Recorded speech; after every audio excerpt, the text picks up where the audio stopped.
The echo of the slap was a sharp, violent sound that seemed to linger far longer than it should have, bouncing off the corrugated steel walls and the reinforced concrete floor of Hangar 4.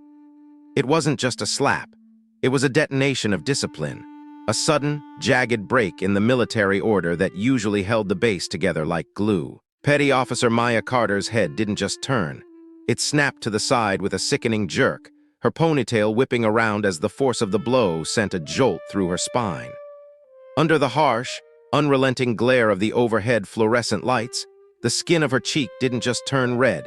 It bloomed into a deep, angry crimson, the kind of mark that promised a massive bruise by morning. Standing over her, his shadow stretching long and menacing across the oil-stained floor, was Master Chief Leon Burrows.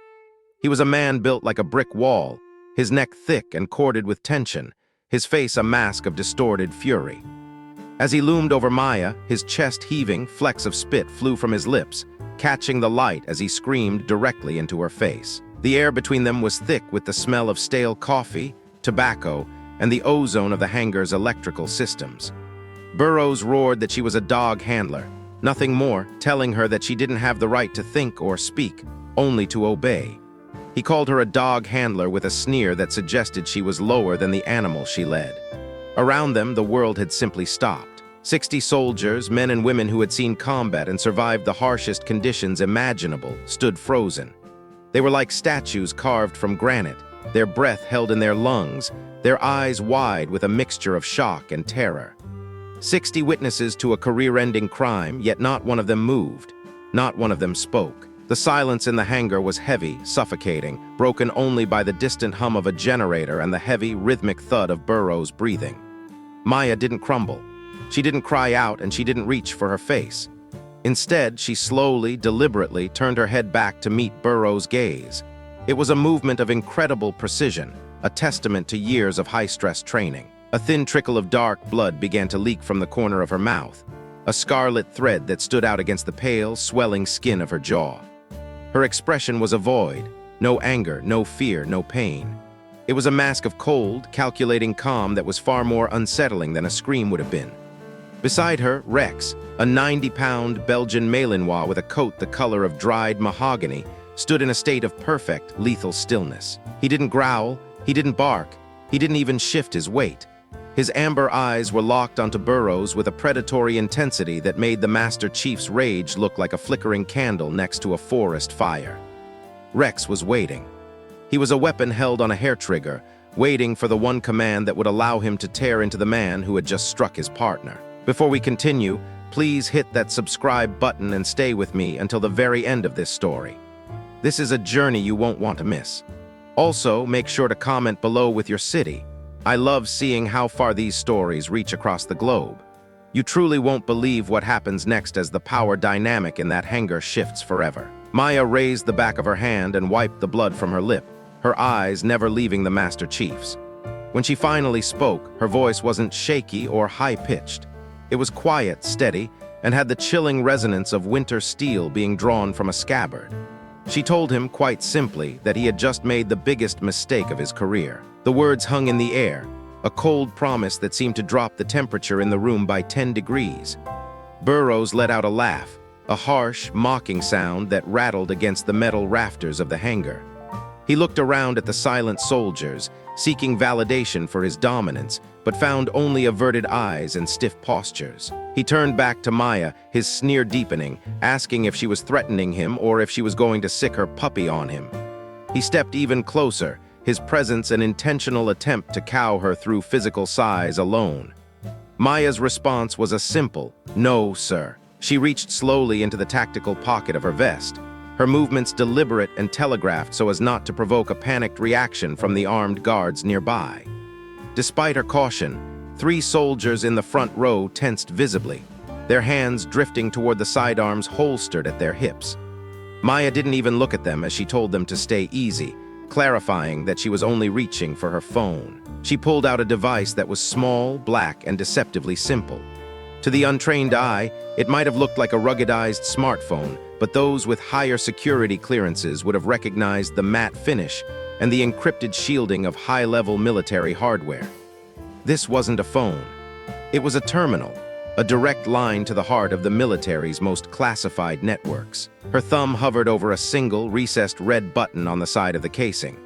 She gave Burrows one final chance, an ultimatum delivered in front of 60 witnesses. Apologize, admit he struck a subordinate without cause, and perhaps the coming storm could be weathered. Burrows' face transitioned from a heated red to a deep, dangerous purple. He looked like he was on the verge of a stroke. He leaned in until his nose was inches from hers, his voice a low, vibrating snarl. He told her she didn't give him ultimatums, claiming he ran the base and he ran her. He threatened her with the most demeaning labor he could think of, his ego blinding him to the danger he was truly in. Maya didn't wait for him to finish. She depressed the button. For exactly 3 seconds, the hangar remained as it was, silent, tense, and suffocating. Then, with a suddenness that made several soldiers jump, every screen in the hangar, the diagnostic monitors, the logistics terminals, the wall-mounted televisions, went pitch black.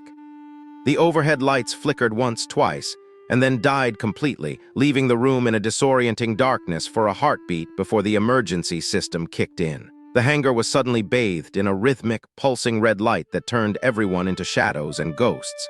An alarm began to wail. It wasn't the rhythmic honk of a fire drill or the steady tone of a standard base exercise. It was a discordant, high-pitched shriek that pierced the ears and vibrated in the chest. It was a sound that no one on that base had heard in 5 years of active duty. It was the sound of a total facility seizure. The speakers throughout the hangar crackled to life with a burst of static before a cool, synthesized voice announced Directive 7. The message was clear. All personnel were to stand down and freeze in place. The base was under total lockdown, and any movement would be met with lethal force. The color drained from Burrows' face, leaving him looking sickly in the strobing red light. He stammered, his bravado evaporating as he asked what she had done. Maya didn't bother to answer him. Her attention had shifted toward the massive, heavy-duty hangar doors. Above the din of the alarm, a new sound began to grow, a low, rhythmic thumping that vibrated through the very soles of their boots. It was the unmistakable thunder of heavy rotors. Not just one or two, but the combined roar of 4 Blackhawk helicopters coming in fast and low, their powerful engines screaming as they flared for a landing just outside the hangar. A young corporal near the door, unable to maintain the freeze order in the face of such overwhelming sensory input, broke protocol and dashed to a window. He turned back, his face a mask of disbelief, shouting for the Master Chief to see what was happening. Burrows started to turn, but Maya's voice cut through the noise like a whip. She reminded him that Directive 7 meant everyone stayed exactly where they were, including him. The authority in her voice was no longer that of a petty officer. It was the voice of someone who owned the air they were breathing. Burrows spun back to face her, his rage returning as a desperate reflex. He demanded to know who she thought she was, his voice cracking with the strain. Rex finally reacted then, letting out a growl that wasn't a bark or a snap, but a deep, tectonic vibration that seemed to come from the floor itself. It was a sound of pure, unadulterated menace that caused the 3 soldiers closest to them to instinctively back away. Maya gave a quiet command to sit, and the dog obeyed instantly, though his eyes remained fixed on Burrows' throat. The hangar doors didn't just open, they were thrown wide with a force that made the entire building shudder. A team of tactical operators poured in, moving with a fluid, terrifying grace. They weren't standard MPs or base security. These men were clad in matte black gear from head to toe, their faces obscured by ballistic masks, their rifles equipped with suppressors and advanced optics. These were the operators who didn't exist on paper, the shadows that handled the missions the public would never hear about. They spread through the hangar in a perfect, synchronized formation, moving like a rising tide to secure every exit and line of sight. One operator stopped directly in front of Burrows, his weapon leveled at the Master Chief's center mass. Burrows tried to assert his rank, shouting that he was a Master Chief in the United States Navy, but the operator didn't blink. The command was simple and final. "Sir, do not move." Behind the wall of black-clad operators, 3 figures entered the hangar. They didn't run and they didn't shout. They walked with the absolute, unshakable confidence of those who held the power of life and death in their hands. Each of them wore 4 stars on their shoulders. 3 full generals had just descended on a remote hangar for a petty officer and her dog. The room went from silent to dead silent, the kind of silence that feels heavy in the ears. Even the alarm seemed to fade into the background as General Patricia Hendricks, the Chief of Naval Operations, led the way. Hendricks was a woman who looked like she was forged from iron and silver. She walked straight past the tactical team, straight past the frozen, terrified soldiers, and straight past Master Chief Burrows as if he were nothing more than a piece of discarded equipment. She stopped directly in front of Meyer, and in a gesture that sent shockwaves through every soldier watching, she saluted. The general's voice was professional, but held an underlying tone of genuine concern as she asked if Maya was injured. Maya, still standing with the mark of the slap darkening on her face and blood dried on her chin, didn't flinch. She admitted her face hurt and her pride had taken a blow, but she remained fully operational. Hendricks nodded, a sharp, decisive movement, before turning to address the room. She introduced herself and the two other generals, Marcus Wade and Sarah Chen, explaining that they were there under the direct authority of the Joint Chiefs and the Secretary of Defense. The weight of that statement settled over the hangar like a shroud. Burrows, realizing the gravity of the situation but still clutching at the remnants of his authority, tried to offer an explanation. Hendricks shut him down with a voice that could have cut through armor plate. She informed him that he was not being addressed and that he was to remain silent unless questioned. When Hendricks turned her attention back to Maya, the interrogation began, but not for Maya. It was a confirmation of facts that Burrows had clearly hoped would remain hidden. She asked Maya to confirm the exact time and nature of the assault, as well as the warnings Maya had provided regarding a patrol route flagged as a probable ambush site. With every "yes, ma'am" that Maya uttered, the air in the room grew colder. It became clear that Burrows hadn't just been a bully. He had been a liability, ignoring high-level intelligence and putting lives at risk because of his own ego. General Hendricks then turned the heat on Burrows, bringing up a supply shipment from 5 days prior. Maya's K9 unit, Rex, had detected trace explosives on a shipment that Burrows had personally cleared and ordered to be distributed. When Maya had alerted him, he had dismissed her, calling her warnings paranoid theatrics. Burrows tried to deflect, his voice weak and trembling, but the general wouldn't allow it. She demanded a yes or no. The truth came out in the silence that followed. Burrows had ignored a verified threat from the most successful early detection system in the military's arsenal. The revelation that Maya's security clearance was currently higher than Burrows sent a ripple of gasps through the gathered soldiers. Burrows' face went gray, the realization finally sinking in that the woman he had slapped was far more than a simple dog handler. General Wade stepped forward then, dropping a thick file folder onto the concrete floor.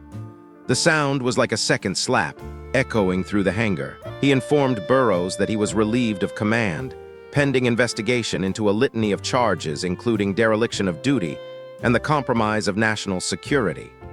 General Chen added the final, crushing blow. She revealed that Maya wasn't just a handler. She was a lead field operative for Project Shepherd, a joint task force so classified that even a Master Chief didn't have the clearance to know it existed. For 3 years, Maya and Rex had been the silent guardians of the military, stopping attacks and neutralizing threats that never made the headlines.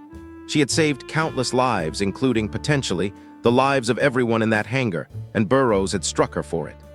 Burrows was actually shaking now, his hands trembling at his sides as he stammered that he didn't know.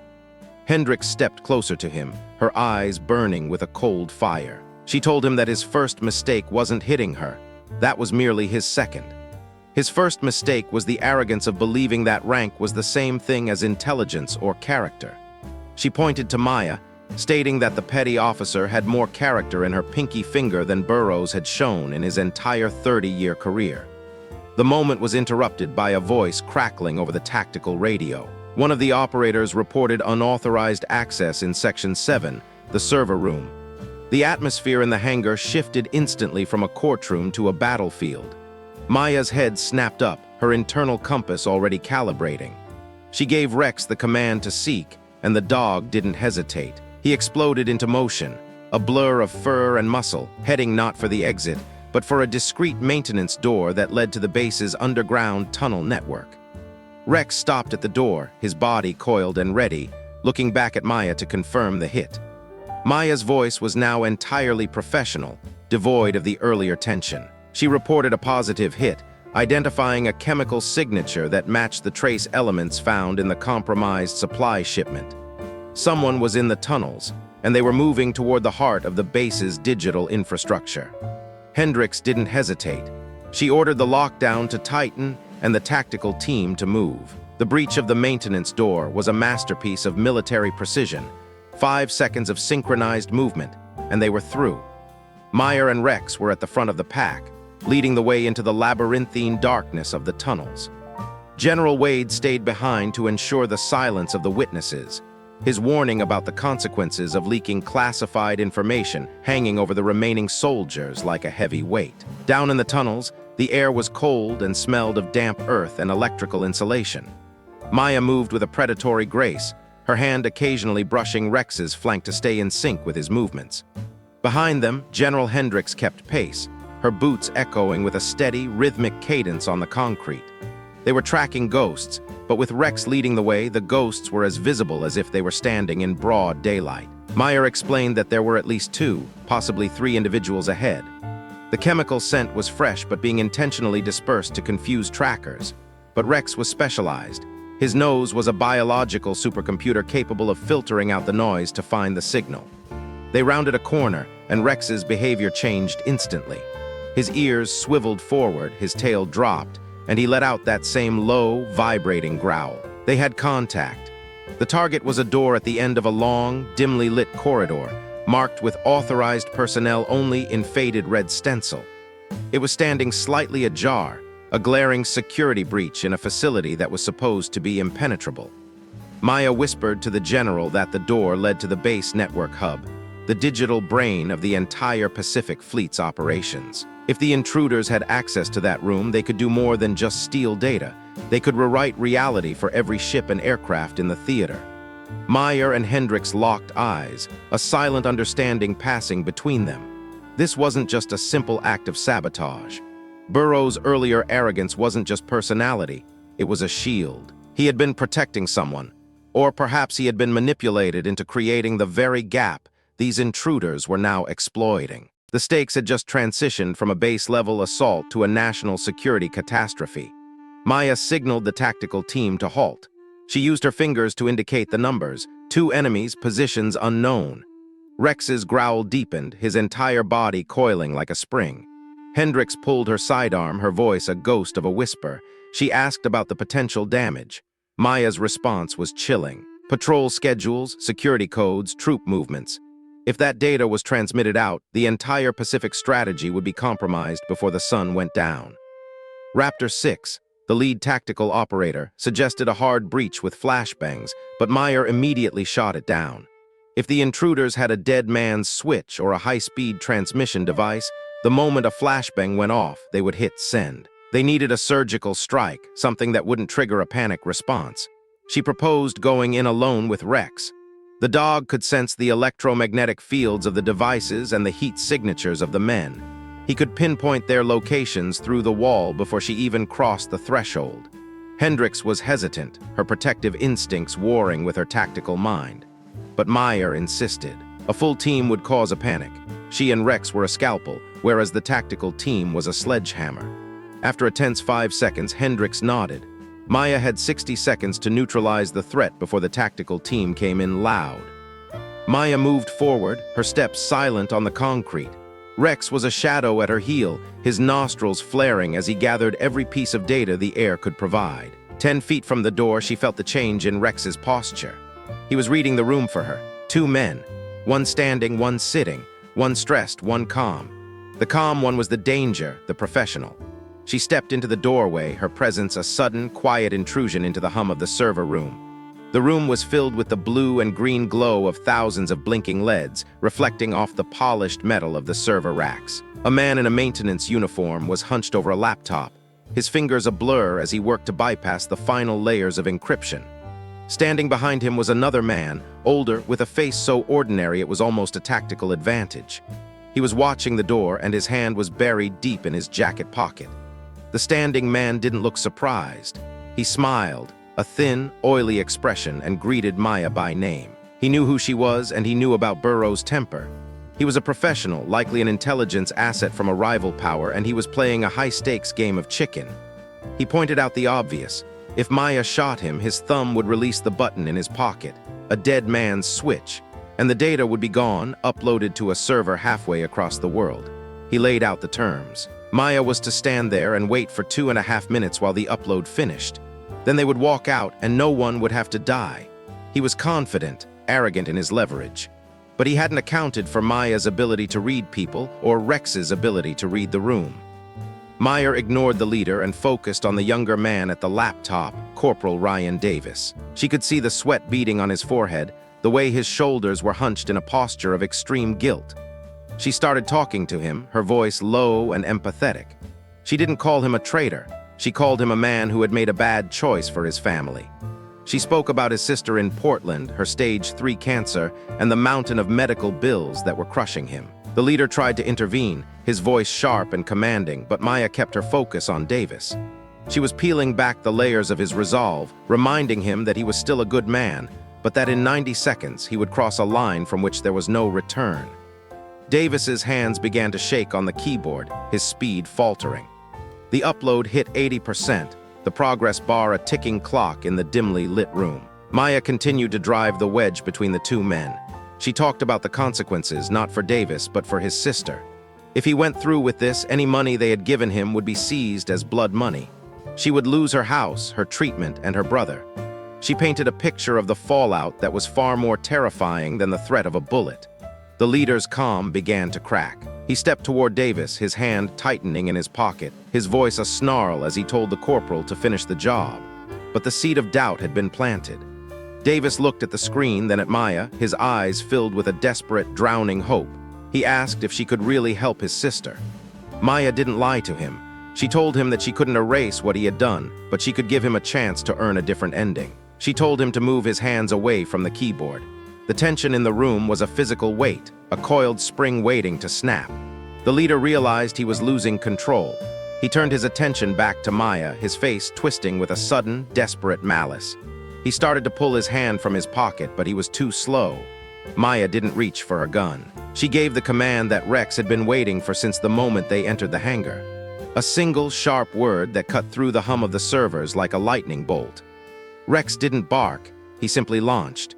He was a blur of mahogany fur and bared teeth, covering the distance between himself and the leader in a heartbeat. The man tried to react, tried to thumb the switch, but Rex's jaws clamped onto his forearm with the force of a hydraulic press. The sound of bone snapping was sickeningly clear in the quiet room. The man let out a high-pitched shriek of agony as he was slammed backward into a server rack, the dead man's switch clattering harmlessly to the floor, still held in the locked position by the man's paralyzed fingers. Maya was on Davis in an instant, not with a weapon, but with a firm hand on his shoulder. She told him to kill the transmission. Davis, his face pale and tears streaming down his cheeks, didn't hesitate. His fingers flew across the keys, not to finish the upload, but to trigger a hard format of the local buffer. The progress bar at 85% flickered, turned red, and then vanished. "Transmission terminated," Davis whispered, his voice cracking. He slumped back in his chair, his head in his hands, as the tactical team swarmed into the room. The leader was pinned to the floor by Rex, the dog's teeth still firmly set, his eyes fixed on the man's throat. Maya stood over them, her face still bruised, her lips still swollen, but her eyes filled with a quiet, hard-won victory. General Hendricks stepped into the room, her gaze taking in the scene. The subdued spy, the broken corporal, and the petty officer who had just saved the Pacific Fleet. Hendricks looked at the man on the floor, then at Rex, then finally at Maya. She didn't say thank you in their world that was understood. Instead, she looked at the tactical team and told them to secure the prisoners. She then turned to Maya and told her to get her face looked at, adding that she wouldn't want the bruising to interfere with her upcoming commendation ceremony. As the tactical team led the man away and Davis was escorted out in handcuffs, Maya knelt beside Rex. She ran her hand over his head, her fingers tracing the soft fur behind his ears. He let out a long, shuddering breath, the tension leaving his body as he leaned into her touch. They had done their job. The shadows had been held back for another day. Outside the hangar, the sun was beginning to set, casting long, orange shadows across the tarmac. The Blackhawks were still idling, their rotors creating a constant, low-frequency hum that seemed to pulse in time with the base's heartbeat. Maya walked out of the tunnel and into the cool evening air, Rex at her side. She looked at the horizon, the weight of the day finally beginning to settle on her shoulders. She had been slapped, threatened, and nearly witnessed a national security disaster. But as she watched the stars begin to peer through the twilight, she knew one thing for certain. Master Chief Burrows was right about one thing. She was a dog handler. And as far as Maya was concerned, there was no higher calling in the world. The air in the server room was thick with the sterile, metallic scent of overheating processors and the sharp, copper tang of fear. Maya stood perfectly still, her boots rooted to the cold floor, her eyes locked on the man standing over Corporal Davis. Beside her, Rex was a silent statue of coiled muscle and focused intent. The German shepherd's low, guttural growl was a physical presence in the room, a vibration that seemed to rattle the very bones of the men standing against them. Maya's voice, when she finally spoke, was a jagged blade of truth, cutting through the hum of the cooling fans and the frantic tapping of keys. "Ryan, listen to me," she said, her voice dropping into a register of deadly earnestness. "Whatever they promised you, whatever dream of a clean getaway they dangled in front of your eyes, they're lying. You have to understand the mathematics of this situation. The second that progress bar hits 100%, the second that upload completes, you aren't an asset anymore. You're a loose end. Look at the man standing next to you. He's a professional, and professionals don't leave witnesses. He's going to kill you the moment you're no longer useful. He'll probably kill me too. And if he's as good as I think he is, he'll have a way to ensure he doesn't leave a trail himself." The standing man's smile, which had been a mask of arrogant confidence, finally began to falter at the corners. His eyes flickered toward Maya, a flash of irritation breaking through his calm exterior. He didn't like the way she was talking, and he liked the way the dog was looking at him even less. "Stay focused, Davis," he snapped, his voice tight. "She's just trying to get inside your head. Keep your hands on that keyboard and finish the transmission." "Am I lying, Ryan?" Maya took one step forward, a slow, deliberate movement. Rex moved with her in perfect synchronization, a shadow made of muscle, fur, and teeth. His eyes never left the standing man's throat. "Tell me something, then. Did he mention the extraction plan? Did he show you the coordinates for the pickup? Did he explain how two men are supposed to ghost off a high-security naval base in the middle of a lockdown? Or did he just tell you to trust him? Did he tell you that everything would be taken care of once the data was in the wind?" Davis's hands, which had been flying across the keys in a desperate rhythm, suddenly stuttered and stopped. The silence that followed was heavy, broken only by the frantic whirring of the server stacks. The young corporal looked up, his face pale and slick with sweat. The blue light from the monitor reflected in his eyes, making him look ghostly and hollowed out. He looked at his partner, the man who had been his shadow for the last few months, the man who had promised him a way to save his sister. "Keep typing," the standing man ordered, his hand twitching near the pocket of his tactical jacket. The dead man's switch was still clutched in his other hand, a grim reminder of the stakes. If his thumb moved a fraction of an inch, the entire room would be vaporized in a bloom of chemical fire. "How are we getting out?" Davis asked. His voice was small, cracking under the weight of the realization that was beginning to dawn on him. "You said there was a boat. You said we'd be clear of the perimeter before the first alarm even sounded. Tell me the plan." The standing man's jaw tightened, a muscle pulsing in his cheek. "There's a plan, Davis. You don't need to know the tactical details right now. You just need to finish the job. We are seconds away from changing everything. Don't throw it away now because a canine handler is trying to play psychiatrist." "There's no plan, Ryan," Maya said softly, her voice carrying a weight of absolute, undeniable truth. "There is no boat. There is no extraction. There is only the silence they need to maintain their cover. You were never getting out of here alive. This whole operation was a one-way trip from the very beginning. You were the key to the door, and once the door is open, the key is just a scrap of metal." "That's not true." The man shouted, but the stress was finally showing. The cracks were forming in his composure, the fractures of a man who realized the situation was spiraling out of his control. He wasn't just facing a soldier, he was facing a predator and its handler, and the psychological pressure was starting to weigh as much as the threat of lead. "Prove it," Davis said, turning fully in his chair to face his partner. The betrayal was written in the lines of his face. "Tell me the extraction plan, right now. If we're brothers in this, if we're a team, tell me how we survive the next 10 minutes. The standing man's thumb twitched on the dead man's switch. The movement was instinctive, a reflex of a cornered animal. Rex's growl shifted, rising from a low rumble to a lethal, vibrating snarl that echoed off the metal walls. Maya's hand moved toward her sidearm, the motion slow, smooth, and practiced. She wasn't drawing yet, but she was ready. The air felt charged, as if a lightning strike were imminent. "Ryan," Maya said, her voice steady and calm, "look at me. You take your hands off that keyboard right now. You stand up and you walk toward me. I am giving you my word right here, right now. I will do everything in my power to help your sister. Project Shepherd has resources you can't even imagine. We have medical assets, financial backing, and legal protections. We take care of our own. If you do the right thing in the next 10 seconds, you stop being a traitor and you start being a witness. You become one of ours. She's manipulating you, Davis." The man hissed, his eyes darting between the corporal and Maya. "She'll put you in a cage and let your sister rot." "Maybe," Davis whispered, his voice trembling, "but at least she's offering me a future. At least there's a chance. You're just offering me a bullet and a grave." Davis's hands lifted slowly off the keyboard. The blue progress bar on the screen hovered at 82%, the little loading icon spinning in a mocking circle. The room seemed to hold its breath. "Sit back down," the standing man growled, his hand disappearing into the folds of his jacket. "No," Davis said. The world exploded into motion. It happened in the microscopic space between heartbeats, a blur of violence and reflex that defied the eye. The standing man's hand whipped out of his jacket, gripping a suppressed pistol, his sights leveling on Davis's chest. He was going to eliminate the liability before he could be taken. Maya was faster. Her draw was a flash of silver and black. Her first shot took the man in the shoulder, the impact spinning him sideways and ruining his aim. The bullet meant for Davis slammed into the server rack behind him, sending a shower of sparks into the air. At the same instant, Rex launched. He didn't wait for a command. He sensed the shift in the atmosphere, the sudden eruption of lethal intent. 90 pounds of furious loyalty and specialized training hit the standing man's center mass. The man went down hard, the air driven from his lungs in a wheezing gasp. Rex didn't go for the throat, he went for the threat.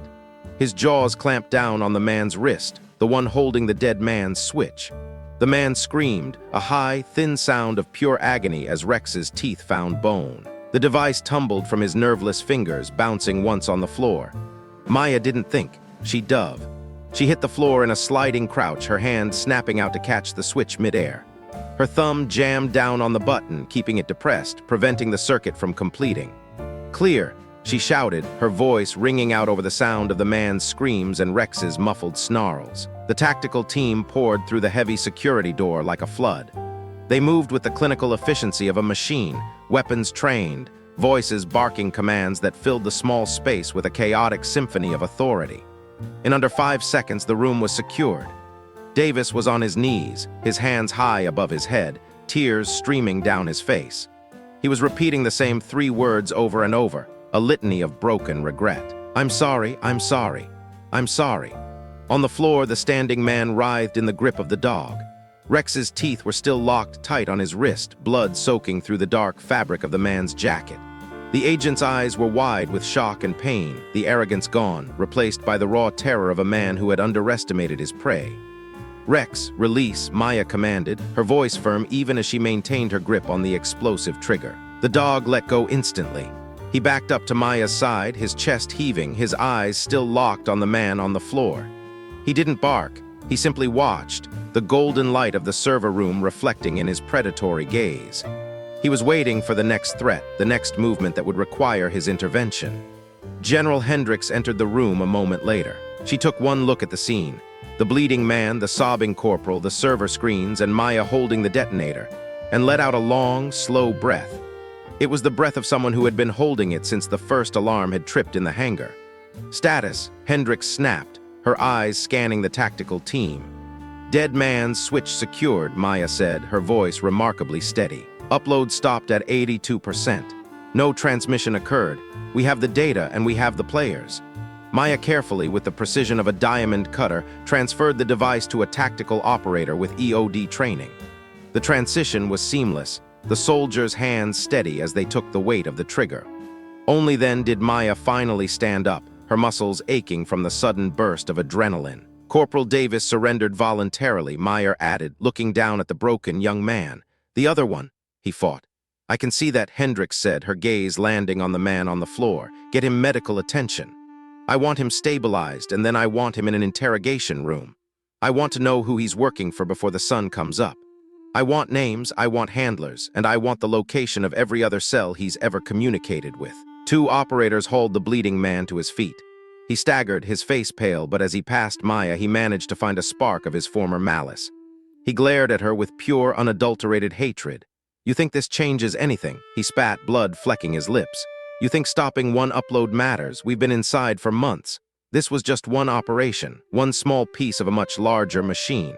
There are others, petty officer. There are others you'll never see coming. You'll never find them all." Maya stepped close to him. She didn't flinch, didn't move away from the smell of sweat, blood, and the metallic tang of fear coming off him. She looked him right in the eye, and for the first time that night, she smiled. It was a cold, sharp expression, devoid of warmth or mercy. "You're right," she said softly. "I won't find them all." She paused, looking down at Rex, who sat perfectly still at her heel. "But Rex will." The man's face went slack.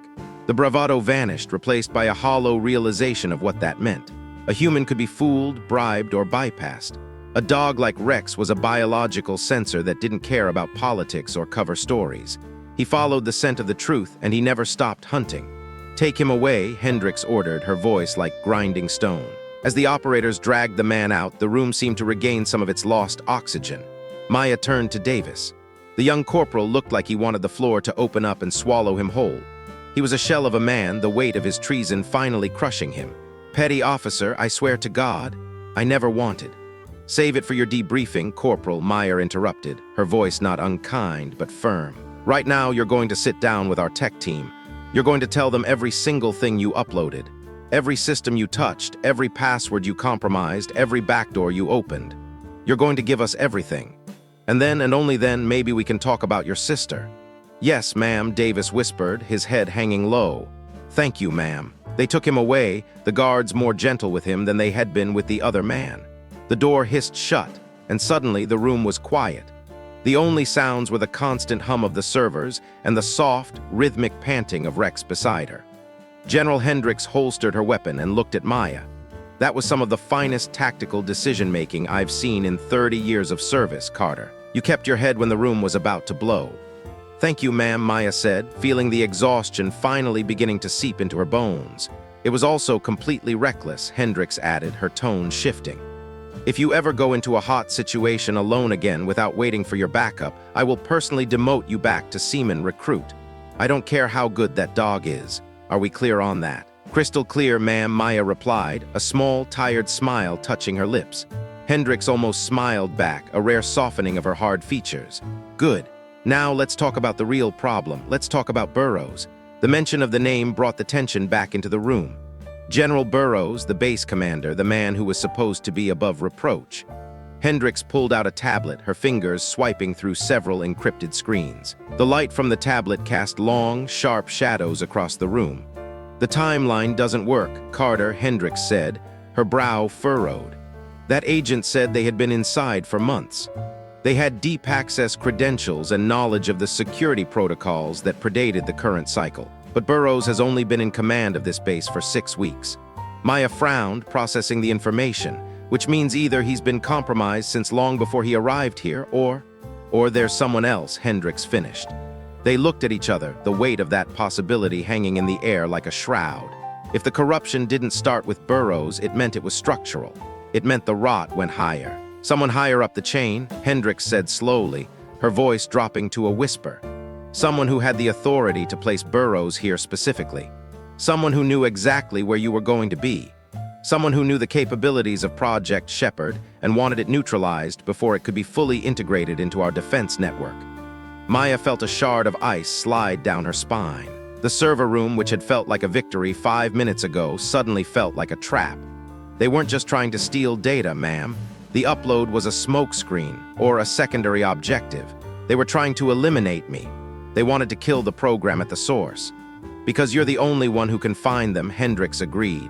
"Because Rex is the only one who can sniff out the biological and chemical markers they use to hide their operations." As if he understood his name in the context of the danger they were discussing, Rex sat up straighter. His ears pricked forward and his tail gave one solid, heavy thump against the concrete floor. He was ready. He was always ready. Hendricks pulled out her phone and dialed a number from memory. Her face was set in a mask of grim determination. "Wade," she said when the call connected, "I need a full audit of every officer in Burrows' command chain. I want to go back 18 months. I want travel records, financial disclosures, and every single encrypted communication they've sent. Yes, I know what time it is. I don't care. Do it now. And Marcus, trust no one. Not even the people we've worked with for years." She hung up and looked at Maya. "Carter, I'm reassigning you effective immediately." "Ma'am, you and Rex are coming with me," Hendricks said. "You're my personal protection detail until we figure out how deep this goes. If they have people in the command structure, nowhere on this base is safe for you. You're a target, and I'm the only one who can provide the level of clearance you need to stay alive." "With respect, General, I'm not running," Maya said, her jaw setting. "If they want me, let them come. We've been training for this." "Rex and I were ready."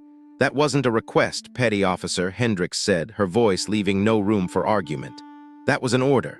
You are the most valuable asset I have right now, and I'm not losing you to a midnight assassin or a rigged server rack." Meyer opened her mouth to argue, to insist that she could handle whatever came next, but Rex barked. It was a single, sharp, urgent sound that cut through the conversation like a gunshot. Both women turned to look at the dog. Rex was staring at the laptop Davis had been using. His body was rigid, his tail perfectly still. His nose was working the air, twitching with an intensity that Maya knew all too well. "What is it, boy?" she asked, her hand instinctively moving back to her weapon. Rex moved to the laptop. He sniffed the keyboard, the screen, and the vents. Then he sat. It was his alert position, but there was a tension in it that was different from before. He wasn't just finding a scent, he was pointing to a specific, localized threat. "Rex, show me," Maya commanded. The dog's nose touched the edge of the laptop, then moved to a USB port on the side. The port was empty. Maya leaned in closer, looking at the small rectangular slot. "Ma'am, there was a device plugged into this machine," Maya said, her heart rate picking up. "It's gone. Davis had it, or the other man did, but it's not here now." Hendricks moved fast. She checked the floor under the table, around the server racks, and in the debris from the struggle. Nothing. She looked at the door where the tactical team had taken Davis and the agent. "Davis," Hendricks said, her voice tight with a new kind of panic. "When we brought him in, did anyone check him for electronics? Did they do a full cavity search before they moved him to the holding cell?" Maya's blood went cold. She remembered the scene, the chaos, the crying, the tactical team rushing to secure the perimeter. "They were searching him when I walked out," she said, but it was a quick pat down. They were looking for weapons, not micro drives. They didn't wait for another word. They burst out of the server room, their boots pounding against the metal grating of the corridor. They ran past the security checkpoints, up the stairs, and through the reinforced doors that led to the processing area. The processing room was a scene of silent chaos. 2 military police officers were slumped on the floor.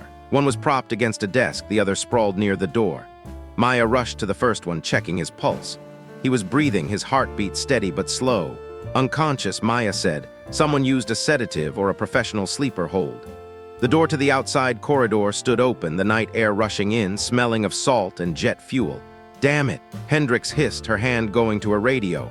"All units, we have an escape. Corporal Ryan Davis is at large. Secure all exits. I want the perimeter sealed now." Maya was already moving. She didn't need the radio, she had Rex. "Rex, track," she commanded, pointing to the spot where Davis had been standing. The dog put his nose to the floor, his tail flagging with excitement. He circled once, twice, and then let out a low, confident whine. He had the scent. He took off, leading Meyer out of the processing room and into the darkness of the base tarmac. They burst out into the night air just in time to see a lone figure sprinting across the wide, open expanse of the runway. The figure was headed toward the vehicle depot, moving with a desperate, frantic speed. It was Davis. "Stop!" Maya shouted, the wind whipping her hair across her face. "Stop right now!" Davis didn't stop. If anything, the sound of her voice seemed to give him a fresh burst of adrenaline. He didn't look back. He just kept running, a small, dark shape against the vast, gray concrete of the airfield. "Rex, pursuit!" Maya yelled. The dog exploded forward. He was a blur of black and tan, a living missile with fur. He covered the 100-yard gap in seconds, his paws barely seeming to touch the ground. Davis glanced back, saw the dog closing in, and tried to change direction, his boots skidding on the slick tarmac. It was too late. Rex hit him at a full sprint. He didn't bite to kill. He used his weight and momentum to take the man down. They tumbled together across the concrete, a tangle of limbs and fur. Davis screamed as they hit the ground, trying to roll away, but Rex was on him in an instant. The dog had him pinned, his jaws locked on Davis's forearm.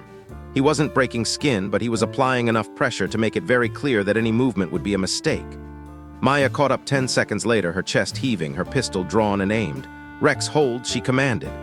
Davis was sobbing again, his whole body shaking with a violent, rhythmic tremor. "I can't," he gasped, his voice broken by the cold air and the terror. "I can't let them. They'll kill her. They told me if I didn't get it out, they'd make her suffer." "Where is it, Ryan?" Meyer asked, her voice hard. "Where's the drive?" Davis looked at her, his eyes wide and vacant. "In my sock," he whispered. "Left ankle, please." They said it was the only way. If I didn't complete the mission, she was dead. Maya knelt down, keeping her weapon trained on Davis with one hand while her other searched his ankle. She felt the hard, plastic shape through the fabric of his sock. She pulled it out. It was a thumb drive, smaller than a stick of gum, encased in a rugged, waterproof shell. It was encrypted, likely containing a mirrored copy of the data Davis had been trying to upload. She held it up to the light of the distant hangars. "This is what you sold your soul for," she said, her voice filled with a quiet, biting anger. "This little piece of plastic. You don't understand," Davis sobbed. "You can't understand what they're capable of." "I understand that you knocked out 2 of your own fellow soldiers," Maya said. "I understand that you lied to me 30 seconds after I offered you a way out. And I understand that whatever is on this drive was important enough that your handler was willing to let you die for it." She stood up, the wind picking up, carrying the distant sound of sirens. Maya looked down at the broken man, her expression turning into something like pity, though it was buried under layers of professional steel. "What I don't understand, Ryan, is why you thought they'd let your sister live either way. Do you really think people who would blackmail a man into treason would honor a deal the second you outlived your usefulness? She was never your leverage. She was theirs. And once you were gone, she was just another witness that needed to be silenced." Davis went slack. The fight, the fear, the desperation, it all seemed to drain out of him like water from a broken vessel. He just lay there on the cold tarmac, staring up at the dark sky. "Oh God," he whispered. "Oh God, what have I done?" "Rex, release," Maya said. The dog let go, backing up and sitting at Maya's heel. He looked at Davis with a curious tilt of his head, as if he couldn't quite comprehend why the man was so broken. To Rex, the world was simple. There were friends and there were threats. He had neutralized the threat, and now he was waiting for his reward. General Hendricks arrived a moment later with a full security detail. The hum of their tactical vehicles filled the air, and their spotlights bathed the tarmac in a harsh, artificial white light. They surrounded Davis, their weapons drawn, their faces grim. "He had this," Maya said, handing the thumb drive to Hendricks. "Hidden. He was probably meant to pass it to a contact outside the base, or maybe he had a dead drop location near the perimeter." Hendricks took the drive, holding it between 2 fingers as if it were a live grenade. "Get this to Signals Intelligence," she commanded an officer. "I want to know what's on here, and I want to know 5 minutes ago." She turned her attention to Davis. "And you're going to tell me everything, every contact, every meeting, every single word they ever said to you. Because right now, Corporal, the only thing standing between you and a firing squad is how useful you make yourself to this investigation. Do you understand me?" "Yes, ma'am," Davis whispered. They dragged him away for the second time that night. Maya stood on the tarmac, the wind whipping her jacket, the smell of the ocean becoming more prominent as the base quieted down. Rex leaned his weight against her leg, a warm, solid presence in the cold night.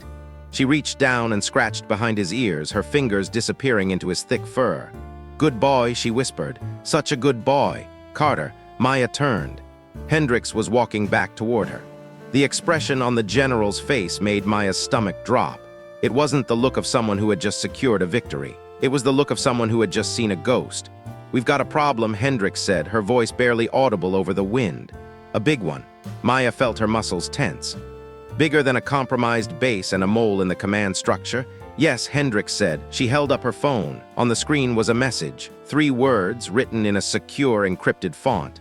"Shepard is compromised." "That came through the red line channels from Washington 3 minutes ago," Hendricks said.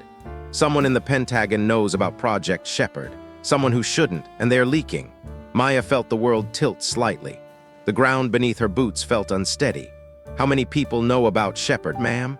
12, Hendricks replied. 13 counting you.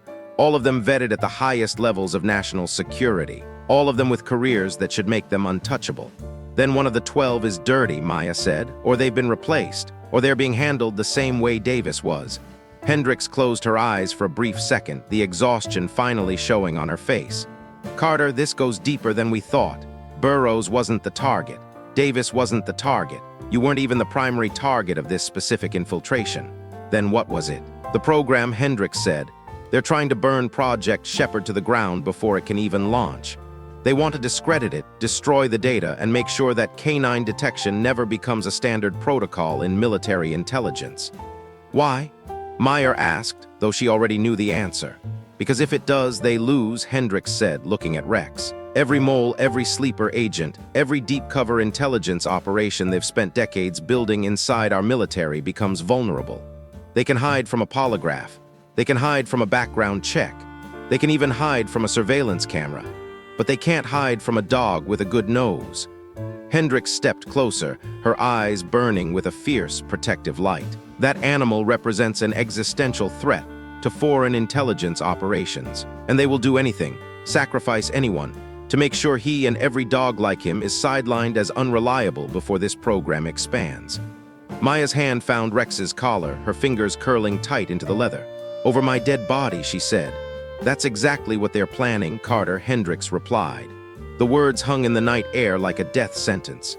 Maya's grip on the collar tightened until her knuckles were white. "Then we need to find out who's leaking before they find us. We need to go on the offensive." "Too late for that," Hendricks said. She turned her phone screen toward Meyer again. A new message had appeared below the first. It was a file, a profile. Carter Maya, K9 handler. Project Shepherd lead operative. Current location, Naval Base Coronado. Threat level, critical. Recommend immediate termination. The message had been sent to 14 different encrypted addresses. Maya looked at the timestamp. "When did that go out?" 4 minutes ago, Hendricks said. Maya's training kicked in before the fear could take hold. The adrenaline returned, sharp and cold. "We need to move," she said. "Now." If that went to the cells I think it went to, we've got maybe 10 minutes before the first explosion tore through the eastern perimeter fence. A blooming fireball of orange and black that lit up the night sky. The sound was a physical blow, a thunderous roar that shook the tarmac beneath their feet. The second hit the communications tower, the structure groaning as it buckled and collapsed in a shower of sparks. The third struck the armory. All 3 hits occurred within 5 seconds of each other. The base erupted into chaos. Alarms shrieked, their high-pitched wails cutting through the air. Emergency lights bathed everything in a sickening, rhythmic red glow. Soldiers began pouring out of the barracks, some in full tactical gear, others in nothing but boots and dog tags, their voices lost in the cacophony of the sirens. "Incoming," someone screamed over the base PA system. "All personnel to combat stations. This is not a drill." General Hendricks grabbed Maya's arm, her grip like iron. "The command bunker," she shouted over the noise. "Move," they ran. Rex stayed glued to Maya's left side, his ears pinned back, his body low to the ground. In the distance, Maya could see shadows moving near the perimeter, figures in dark tactical gear, moving with a speed and precision that didn't belong to standard military police. These were the cleaners, the professionals. 2 more explosions ripped through the night, closer this time. Maya felt the shockwave hit her chest, the air suddenly tasting of dust and burnt electronics. "They're targeting the infrastructure," she shouted to Hendricks as they skidded around a corner. "Comms, power, the armory. They're blinding the base before they move in, or they're creating a distraction," Hendricks shouted back. "For what?" "For the real attack. The one aimed at you." They reached the command bunker, a reinforced concrete structure built into the side of a low hill. It was designed to withstand a direct nuclear strike, a fortress within a fortress. Security personnel were already forming a perimeter, their weapons raised, scanning the dark airfield for threats. 20 yards to the door. Suddenly, Rex stopped. He didn't just slow down, he dug his paws into the ground, his body going rigid. His ears went flat against his skull, and a sound came out of his throat that Maya had never heard before, a high, keening whine of pure warning. "Carter, we don't have time," Hendricks yelled, reaching for the bunker's heavy steel door. "He's alerting," Maya screamed. "Something's wrong." Rex's nose was working frantically, his whole body vibrating with tension. He looked at Maya, his eyes wide and urgent. Then he did something he had never done in 3 years of working together. He barked at her. It wasn't an alert bark, and it wasn't a defensive bark. It was a command. A loud, sharp, frantic sound that told her to stay away. "Danger," Maya yelled. "Everyone stop, don't go in there." General Wade was at the bunker entrance, waving them forward with a frantic motion. "Carter, what the hell are you doing? Get inside, the perimeter has been breached." "Don't go in, sir," Maya shouted, her voice cracking with the effort to be heard over the sirens. "Rex says it's compromised. He's alerting on the bunker itself." Wade froze. He was a man who had seen the data on Project Shepherd. He knew Rex's success rate. He knew the dog didn't make mistakes. "You're telling me there's a threat inside the most secure structure on this base?" "I'm telling you my dog has never been wrong, and he's telling me that bunker is a death trap." Another explosion rocked the base, this one hitting the fuel depot. A massive pillar of fire bloomed against the black sky, turning the night into day for a brief, terrifying second. Wade looked at Hendricks, and in that moment the two generals had a silent conversation that lasted only a heartbeat. "Clear the bunker," Wade ordered, his voice booming over the chaos. "Everyone out." "Now, sir, we're under attack," one of the guards shouted. "We can't just," I said, "everyone out. That's a direct order." The security team looked confused, but they began backing away from the entrance. Rex moved forward, his movements cautious and deliberate. He reached the door frame, his nose twitching as he sniffed the air coming from the interior of the bunker. He sat the alert position, but he was trembling. Maya had never seen him show fear, but he was terrified of whatever was inside that room. "There's something in there," Maya whispered. "Something chemical, something he recognizes. The explosives," Hendricks breathed. "Not just standard C4. The compound Davis's handler was after. The one we flagged in the shipment 5 days ago." The bunker door opened from the inside. A young lieutenant stepped out, looking annoyed and confused. "General Wade, what's going on?" "We have incoming fire and you're evacuating the command," Rex lunged. He didn't bite, but he grabbed the lieutenant's pant leg with his teeth and yanked him away from the door with enough force to send the man sprawling onto the concrete. What the Maya saw it. A wire, thin as a strand of spider silk, stretched across the door frame at ankle height. It had been rigged to the interior release mechanism. The lieutenant had broken it on his way out. "Run," Maya screamed. She grabbed Hendricks by the tactical vest and hauled her backward. Wade grabbed the lieutenant by the collar. They scrambled away from the entrance, diving for cover behind a concrete barrier. The bunker didn't explode outward. It was a shaped charge, engineered with terrifying precision. It exploded inward, the force of the blast designed to collapse the internal supports and bring the entire reinforced roof down in a single, crushing blow. The sound was a dull, heavy thud that felt like an earthquake. Dust and debris rained down on them. Maya felt Rex's body press against her, his weight a shield, his fur filled with grit. When the air finally cleared, the command bunker was gone. In its place was a jagged crater filled with twisted rebar and pulverized concrete. Anyone inside would have been crushed instantly. Anyone entering would have triggered the collapse and been buried alive. The most secure place on the base had been turned into a tomb. Maya looked at Rex. The dog was covered in gray dust, his eyes blinking against the grit, but he was already standing, his nose back in the air. He wasn't finished. The attack wasn't over. The sirens were still wailing, and in the distance, the sound of small arms fire began to crackle through the night. "They're here," Maya said, her voice cold and steady as she checked her weapon. Hendricks stood up, wiping blood from a small cut on her forehead. She looked at the ruin of the bunker, then at the dog who had saved her life. She reached into her pocket, pulled out her radio, and keyed the wide broadcast channel. "All units, this is General Hendricks. The command structure has been hit, but we are still operational. Engage all hostile forces with extreme prejudice. Protect the K9 unit at all costs. I repeat, the dog is the priority." She looked at Maya. "Well, Carter, you said you were ready. Let's see if you were right." Maya gripped Rex's collar, feeling the steady, rhythmic beat of his heart against her palm. "We're ready, ma'am," she said. Rex let out a low, dangerous growl, his eyes fixed on the shadows moving toward them from the edge of the airfield. The hunt had begun. The world was a suffocating shroud of gray grit and the acrid metallic tang of pulverized concrete. For a long, terrifying minute, the only sound was the high-pitched whistle of air moving through debris and the frantic thrum of blood in Maya's ears. She lay on her side, the rough floor of the corridor pressing into her cheek, while the dust settled like a heavy winter snow. Slowly, the silence began to break. There was a groan, a cough, and then the rasping, rhythmic panting of a dog. Everyone alive.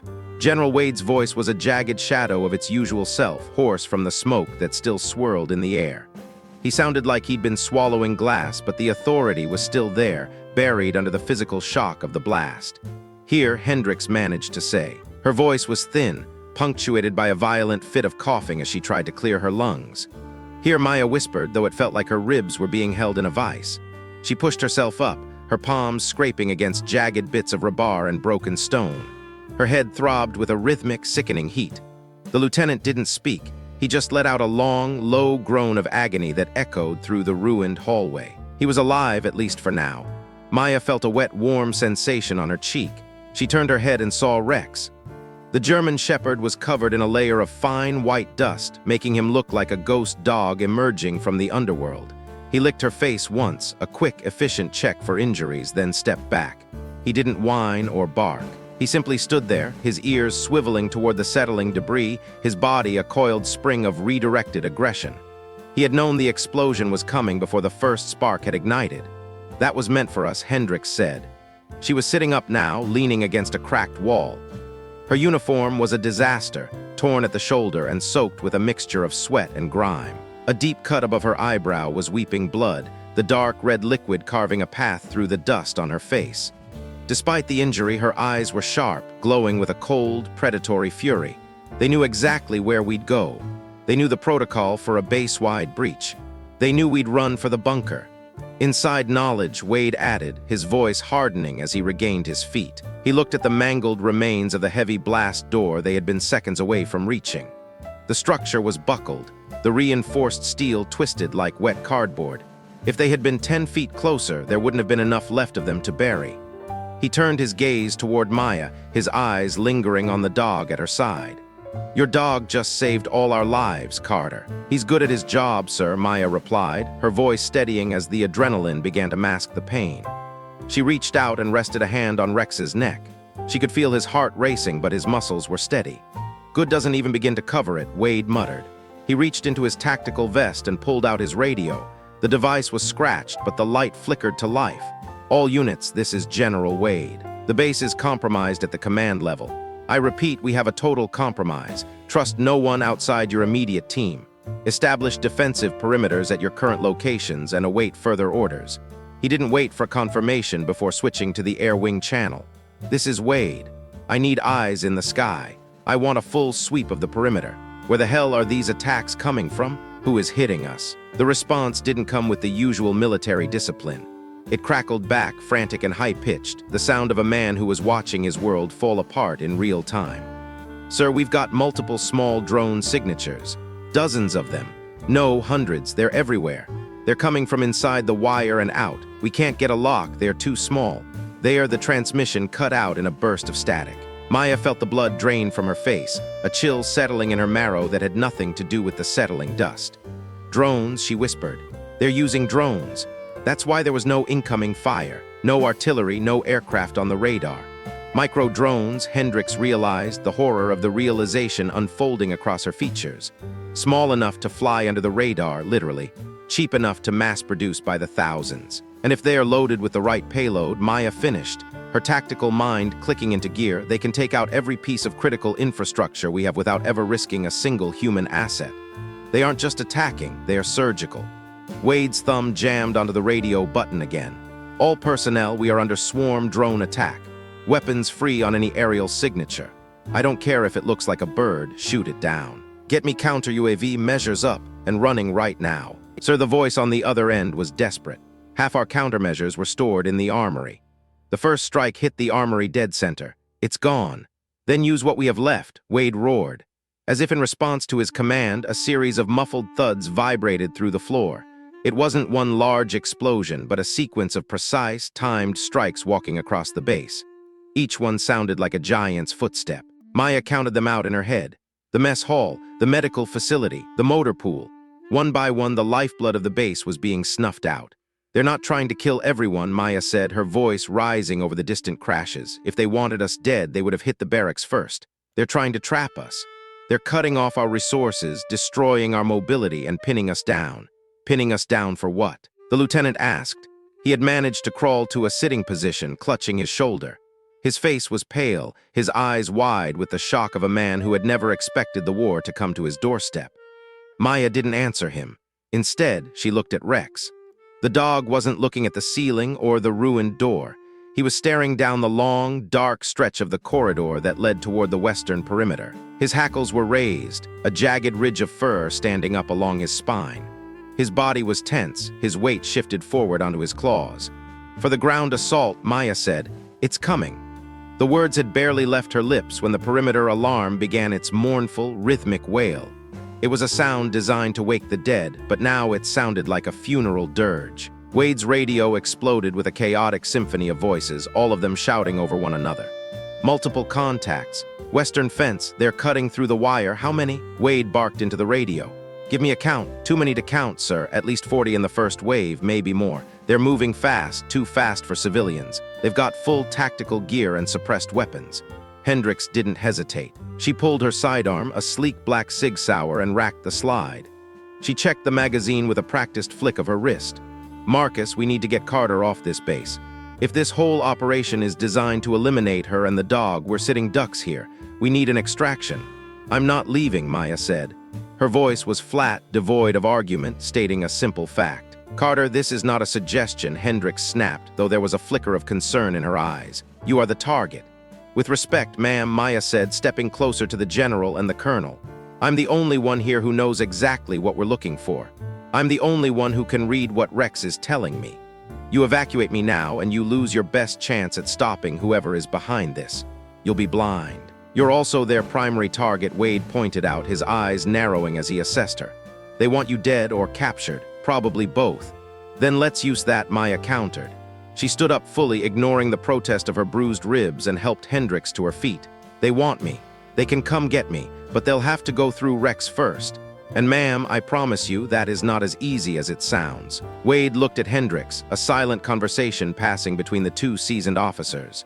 The air was thick with the smell of burning rubber and jet fuel. The sounds of gunfire were getting closer now, the distinct, rhythmic popping of small arms fire. "She's right," Wade said finally. "We use Carter as bait. We draw them into a funnel, let them think they have her cornered, and then we close the trap." "You're talking about using a petty officer as live bait in an active combat zone," Hendricks said, her voice low. "That's a suicide mission." "I'm talking about using our best asset the way she's meant to be used," Wade replied, turning his gaze back to Maya. "Can you do this, Carter? Can you and that dog hold a position against a numerically superior force long enough for us to surround and neutralize them? We're talking minutes that will feel like hours." Maya looked down at Rex. The dog looked back up at her, his amber eyes steady and sure. There was no fear in him, only an absolute, unwavering trust. It was a weight on her chest, a responsibility so heavy it made her throat tight. He would die for her without a second thought. She had to make sure he didn't have to. "Yes, sir," Maya said, her voice clear. "We can do this." "Then here's the plan," Wade said, already moving toward the exit. "We fall back to the interior defensible positions. We let them think they're pushing us back, that the base is in a state of total collapse. Carter, you take position at the K9 training facility. It's reinforced masonry, it's got multiple exit points, and it's close enough to the western perimeter that they'll hit it early in their sweep." "You want me to defend the kennels?" Meyer asked. "I want you to defend yourself while appearing to defend the facility," Wade corrected. "The other dogs have already been moved to the emergency shelter during the initial alarm. It's just you and Rex. You hold that position, you make them commit their resources to taking you out, and when they do, we close the trap from the north and south." "And if the trap doesn't close fast enough?" Meyer asked, a grim smile touching her lips. Wade's expression went hard, his face a mask of iron and shadow. "Then you do what you do best, petty officer. You survive." They split up in the wreckage of the hallway. Wade and Hendricks moved toward the Tactical Operations Center to coordinate what was left of the base defense. The lieutenant was handed off to a passing security detail to be moved to the infirmary. Meyer and Rex headed toward the K9 facility at a dead run.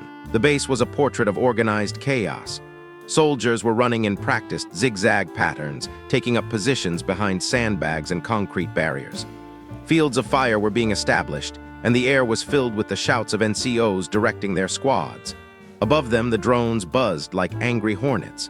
They were small, four-rotor units, some no bigger than a dinner plate, but they moved with a terrifying, insect-like intelligence. Every so often, a burst of light would signal a drone being shot down, but for every one that fell, two more seemed to emerge from the smoke.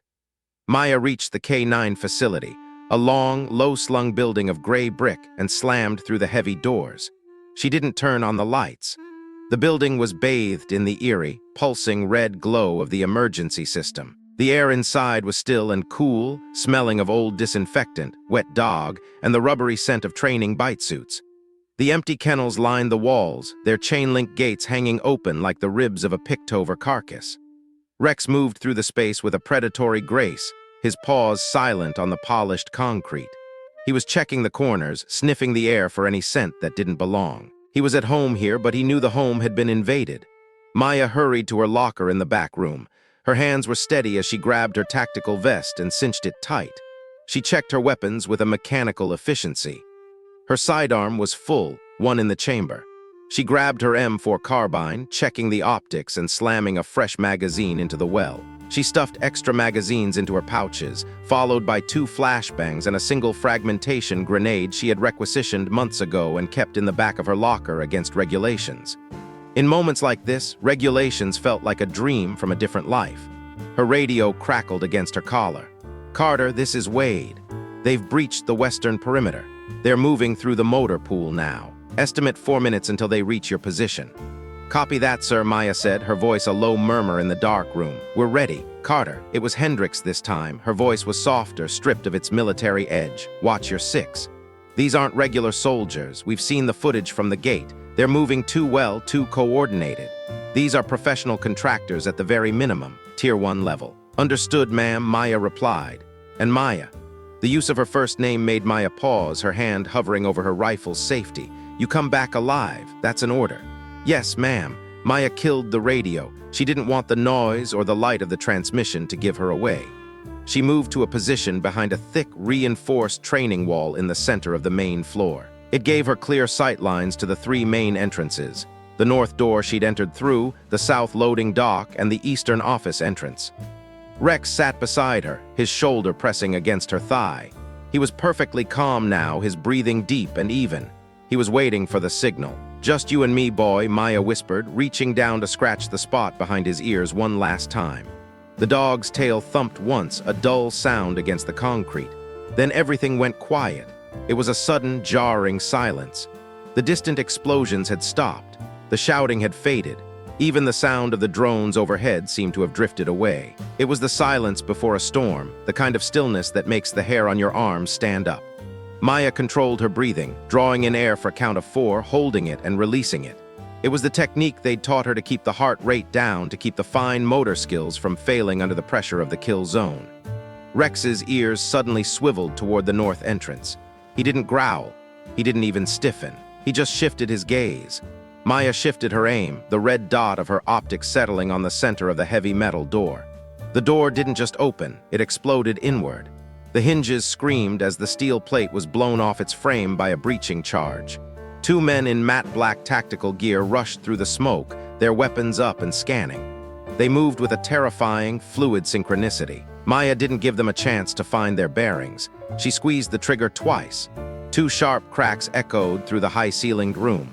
Both men went down instantly, their momentum carrying them forward into a heap on the floor. Before she could even register the kills, the south entrance blew. 3 more figures came through the loading dock, using the elevated platform for cover. Maya dropped the first one with a clean shot to the chest. She clipped the second in the shoulder, sending him spinning backward. The third man was faster, diving behind a row of metal kennels and opening fire. Bullets chewed into the training wall Maya was using for cover, sending chips of concrete spraying into the air. Rex was gone before she could give the command. He was a blur of black and tan, staying low to the ground as he flanked the shooter. The man was focused on Maya, trying to pin her down, and he never saw the dog coming. Rex launched himself over the top of the kennel gate, his jaws locking onto the man's throat before the mercenary could even scream. "Release," Maya commanded, her voice cutting through the noise of the gunfire. Rex let go immediately, the man collapsing into a heap of twitching limbs. The dog circled back to Maya's side, his eyes never leaving the doorways. The east entrance was next. They were learning. This time, 5 men came through at once, using a ballistic shield to cover their advance. They weren't rushing. They were moving in a tight phalanx, their weapons peeking around the edges of the shield. Maya didn't waste her ammunition on the shield. She pulled a flashbang from her vest, pulled the pin, and cooked it for a heartbeat before tossing it across the floor. The canister skittered across the concrete and detonated with a deafening bang and a blinding white light. In the confusion, Maya relocated, sliding across the floor to a new angle behind a heavy equipment chest. She popped up and fired, the red dot finding the gaps in their formation. 2 more went down. Rex took advantage of the chaos, lunging at the man holding the shield and dragging him to the ground by his arm. The remaining 2 retreated, dragging their wounded back into the darkness outside. 11 down, Maya muttered to herself, her breath coming in short, sharp gasps. 29 to go if the count was right. Her radio crackled, a burst of static that made her jump. "Carter, they're not pushing your position anymore. They're surrounding it. They've realized you're a hard target." "Copy that," Maya said. "How long until the trap closes?" 3 minutes, maybe 4. We're meeting heavy resistance on the approach. "Can you hold? Do I have a choice?" "Not really, no." Wade's voice sounded grim. "Then I guess we hold," Maya said, a hard, cold smile forming on her face. The windows along the upper level of the facility suddenly shattered inward. Maya ducked as glass rained down like diamonds. Smoke grenades followed, hissing as they bounced across the floor. It wasn't standard smoke. It was a thick chemical green cloud that burned the eyes and choked the lungs. Maya pulled her gas mask from her vest, sealing it over her face with practiced speed. She turned to Rex. The dog had his own specialized mask, a reinforced canine unit designed for high-risk environments. She fitted it over his snout, the dog standing perfectly still as she tightened the straps. Through the green haze, she saw shapes moving. They were coming from everywhere now. They weren't rushing anymore. They were being methodical, clearing every kennel, every corner. "Carter, we've got movement on the roof." The radio screamed. "They're coming from above." Of course they were. Maya rolled onto her back and aimed at the corrugated metal ceiling. She could hear the rhythmic thud-thud-thud of boots above her. She tracked the sound and fired a burst through the metal. A muffled scream followed, and a heavy weight hit the roof with a thud before sliding off and hitting the ground outside with a sickening crunch. But there were more. There were always more. These men were professionals. They were adapting, learning her patterns, and using their numbers to slowly squeeze the life out of the room. Maya fired until her rifle clicked empty. She dropped the magazine and went for another, but her pouch was empty. She had burned through her primary ammunition faster than she'd realized.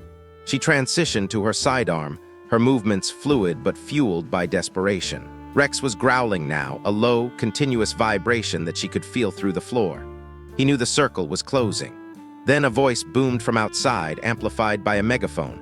It was a calm voice, devoid of emotion, the voice of a man who knew he had already won. "Petty Officer Carter," the voice said, the words echoing through the smoky room. "We know you're in there. We know you're alone. We know you're low on ammunition. This doesn't have to end badly for you.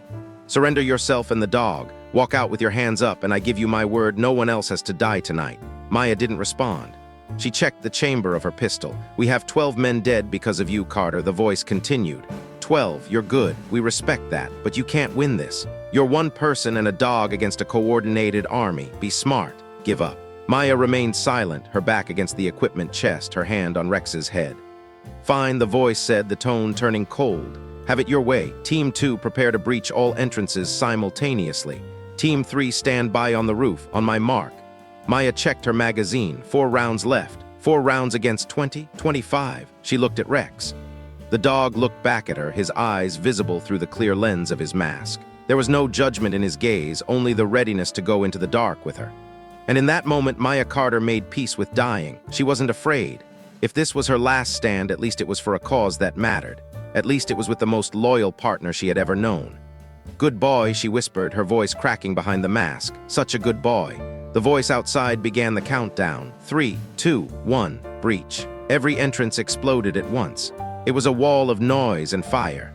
Smoke filled the air, and the room was suddenly alive with the shouting of men and the rhythmic thumping of boots. They poured in like a flood, a wave of black gear and cold steel.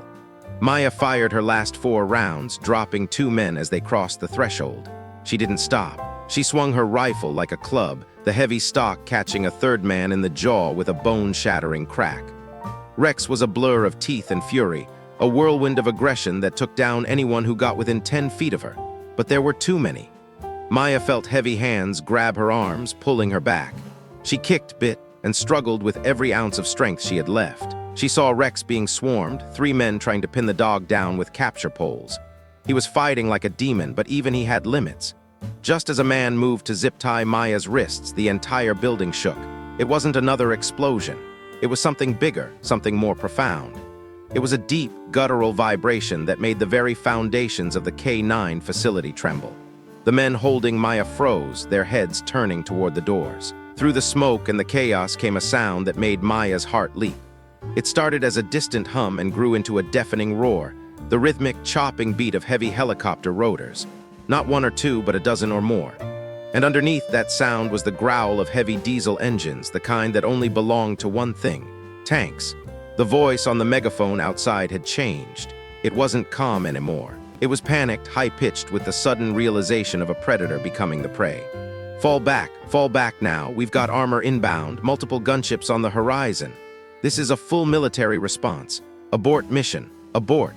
The men holding Maya let go as if she had turned into white-hot iron. They didn't look back.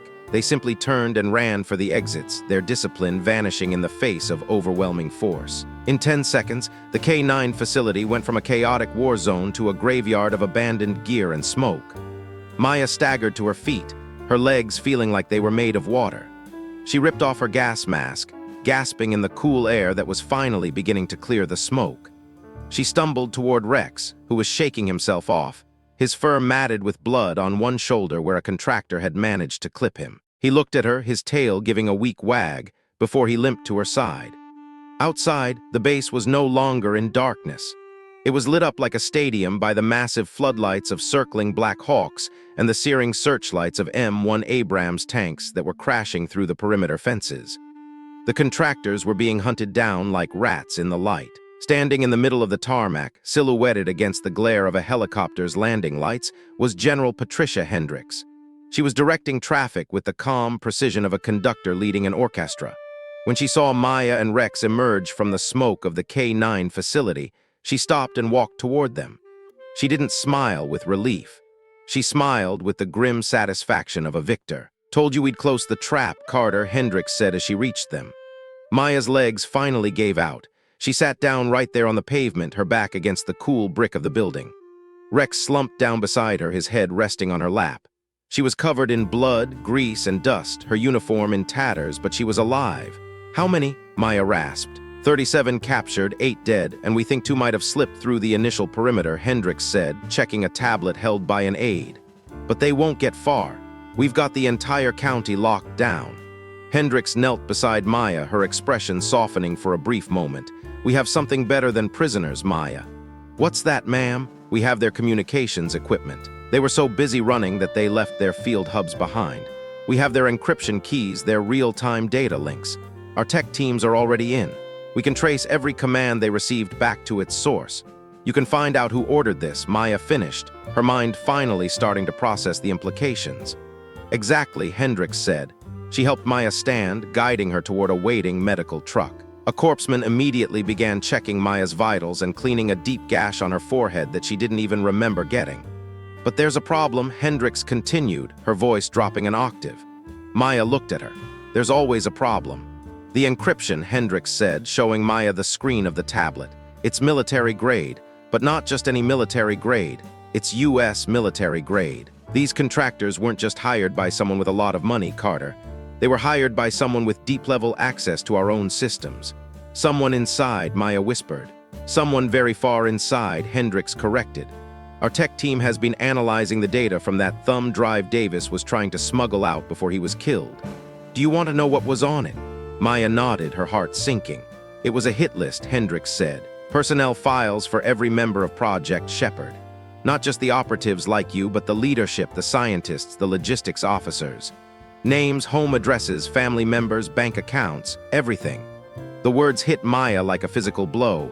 They were going to expose the whole program. Worse than that, Hendricks said, they were going to eliminate it. There are 12 names on the Shepherd leadership list. As of 3 hours ago, 4 of them are already dead. Maya felt the world tilt. Dead? How? A car accident in Virginia, a house fire in Colorado, an apparent suicide in Texas, a hiking accident in Washington state. Hendricks's voice was flat, a controlled burn of fury, all within the last 72 hours, all ruled accidental or self-inflicted by the local authorities. They were surgical strikes designed to decapitate the program before we even knew we were at war. Who's left? Meyer asked, her voice trembling. You, me, Wade, General Chen, Admiral Kowalski in Norfolk, Colonel Rivers at Fort Bragg, Dr. Shaw at Walter Reed, and Captain Morrison on the USS Reagan. 8 of us, out of 12. And the only reason we figured it out was because you triggered Directive 7. You forced the program into the light before they were ready to finish us off. Maya's hands were shaking so violently she had to clench them into fists. She looked at the blood on her knuckles. Burrows, she said, his attack in the hangar, that was the trigger.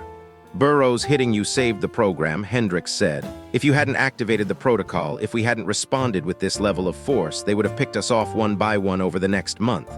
No one would have connected the dots until Project Shepherd was a ghost story. The corpsman finished bandaging Maya's head and moved to Rex. The dog was patient, allowing the medic to clean and staple the shallow wound on his shoulder. His eyes, however, never left Maya. So what now? Meyer asked. We know we're being hunted. We know it's an inside job. How do we find them before they finish the list? We already found the first link, a new voice said. General Wade approached the medical truck. His uniform was a mess, stained with the blood of the men he'd fought to reach the TOC, but his bearing was still perfect. Behind him, 2 MPs were escorting a prisoner in handcuffs. It was Master Chief Leon Burrows. He wasn't walking with the same arrogance he'd had in the hangar. His shoulders were slumped, his head bowed. He looked like a man who was walking toward his own execution. We had a very interesting conversation with the Master Chief, Wade said, his voice dripping with a cold, professional contempt. Once he realized he was facing espionage and treason charges on top of assault, he became remarkably cooperative. Wade stepped aside, allowing Burrows to face Maya. The Master Chief wouldn't meet her eyes. Tell her, Wade ordered. Burrows' voice was a whisper, barely audible over the sound of the idling helicopters. I was approached 6 months ago, before I was even assigned to this post. They knew things about me, things I'd done in the past, mistakes I'd made, things that would have ended my career and sent me to Leavenworth if they ever came out. Blackmail, Maya said. Blackmail, Burrows confirmed. At first it was small. They just wanted me to follow orders when the time came, adjust a patrol schedule here, approve a shipment without a full inspection there. I thought it was just low-level corruption. I didn't know. I didn't know people were going to die. And then they told you to remove me from the equation, Maya said. Burrows finally looked at her, and for the first time she saw genuine shame in his eyes. They said you were getting too close. They said you were a liability to the program. They told me to discredit you, to provoke you in front of witnesses, to make you look unstable and violent so they could strip your clearance and take the dog away. They told me that if I made you attack a superior officer, you'd be gone by morning. But I didn't, Maya said. No, you didn't, Burrows swallowed hard. You activated Directive 7. You brought the whole base into the loop. And then they told me that if the operation was compromised, I was expendable. They were going to kill me too, Carter, to clean up the mess. Who are they? Hendricks demanded, stepping forward into Burrows' personal space. Give us names. Give us a department. Give us something. I don't have names, Burrows cried out, his voice breaking. I never met a soul face-to-face. It was all electronic. Encrypted drops, voice-modulated calls. But I can tell you this, whoever is running this has access to everything. They knew about Project Shepherd before I did. They knew your history, they knew about the dog's training. They knew exactly how to push your buttons. That's not good enough, Wade snapped. It's all I have, Burrows said, tears welling in his eyes. I'm telling you the truth. I made a mistake, I was weak, but I'm not a traitor. Not really. You just sold out your country for your own convenience, Meyer interrupted, her voice as cold as a winter night. You helped foreign or domestic operatives infiltrate a United States military installation. You participated in a plot that has already killed 4 of the finest officers in this military. Don't you dare stand there and tell me you're not a traitor. Burrows flinched as if she had struck him. Wade nodded to the MPs, who grabbed Burrows by the arms and began dragging him away. Take him to the brig, Wade ordered. Solitary, no communication. I want a double guard on him 24 hours a day. If he so much as sneezes, I want to know about it. As they watched Burrows disappear into the shadows, Hendricks turned back to Maya and Wade. He's telling the truth about one thing. Whoever is behind this has high-level access, which means we can't trust the normal channels. We can't trust the chain of command. We might not even be able to trust the Pentagon. So what do we do? Meyer asked, looking at the 2 generals. We go off-grid, Hendricks said. She pulled her encrypted phone from her pocket, typed a short, final command, and then dropped it on the pavement. She brought her heavy boot down on the device, crushing it into a heap of glass and plastic. All of us, she said, her eyes meeting Maya's, the 8 of us who are left, we disappear. We become the ghosts they think we are, and then we hunt them. The remaining shepherd leaders were no longer safe within the traditional confines of military bureaucracy. The shadows had grown too long, and the reach of their unknown adversary had proven to be deep enough to touch the very heart of their operations. General Hendricks stood in the center of the dimly lit command room, her silhouette sharp against the glowing tactical screens. She knew that the standard protocols were now a liability. To survive, they had to vanish. They would disappear from the grid entirely, utilizing back channels that existed only in the margins of the intelligence world. This was a retreat into the darkness, a way to communicate through systems that their mystery puppet master, this invisible architect of chaos, could not access. Maya Carter watched the general, her brow furrowed as she processed the sheer scale of the isolation they were about to embrace. She asked the question that was on everyone's mind. Did those systems actually exist, or were they chasing ghosts of Cold War redundancies? Hendricks didn't blink as she replied that they existed now. She had been quietly constructing a contingency protocol from the moment the first whispers of a leak had reached her desk. It was a completely isolated network, built on hardware encryption that required physical proximity and manual overrides. There were no cloud backups, no connections to any centralized military database, and no digital footprints that could be tracked by a remote hack. It was old school, analog adjacent, and perfectly secure because it was invisible. The general turned her attention to Marcus Wade. Her orders were clear and clinical, yet the underlying urgency was palpable. She needed him to coordinate the immediate evacuation of the other 5 leaders. They were to be moved to safe houses scattered across the continent, locations that were off the books and unlisted in any official registry. She gave him a final, stern directive. He was not to tell her where they were going. He wasn't to tell a soul. His only mission was to get them there and ensure they stayed alive. The less anyone knew, the fewer nodes there were to exploit. Wade, a man who had seen enough combat to know the smell of a brewing disaster, looked at Hendricks with a mixture of respect and concern. He asked what she intended to do. Hendricks didn't hesitate. She was staying with Maya. If Maya was their primary target, then she was the most valuable piece on the board. By staying together, they would draw the enemy out again. But this time, the playing field would be different. This time, they would be the ones lying in wait, ready to snap the trap shut. Maya stood up, her legs feeling steadier than they had in the frantic aftermath of the recent ambush. The adrenaline was beginning to level off, replaced by a cold, calculating resolve. She looked at the general and spoke with a level of candor that only those who have shared a foxhole can manage. She pointed out that using her as bait had nearly resulted in her death only 20 minutes prior. Hendricks acknowledged the risk with a grim nod, noting that Maya was still breathing. That, in the general's eyes, meant Maya was far more capable than their enemies had calculated. But more importantly, Maya had Rex. The general's gaze shifted to the Belgian Malinois sitting alertly at Maya's side. The corpsman had only just finished dressing a shallow wound on the dog's shoulder, yet Rex showed no signs of slowing down. He was back on his feet, his ears pricked, and his eyes scanning the room for threats. Hendricks remarked that the animal was the key to the entire operation. The enemy wasn't trying to kill Maya because she was a physical threat. They were trying to kill her because Rex represented something far more dangerous to the global status quo. Maya began to understand. She spoke slowly, the pieces of the puzzle clicking into place. If Project Shepherd were to go mainstream, and if every major military installation began utilizing K-9 units with the same level of advanced training as Rex, it would render every foreign intelligence operation in the world vulnerable. It was a terrifying prospect for those who lived in the shadows. Hendricks smiled, a dark and humorless expression. She explained that while human agents could be conditioned to beat polygraphs, taught to fool facial recognition software, or trained to hack the most sophisticated electronic security systems, they could never fool a dog's nose. There was no training regimen in the world that could bypass millions of years of predatory evolution. Rex and dogs like him were an existential threat to spy networks that had taken decades and billions of dollars to build. That was why the attacks wouldn't stop. But Maya saw a deeper layer to the threat.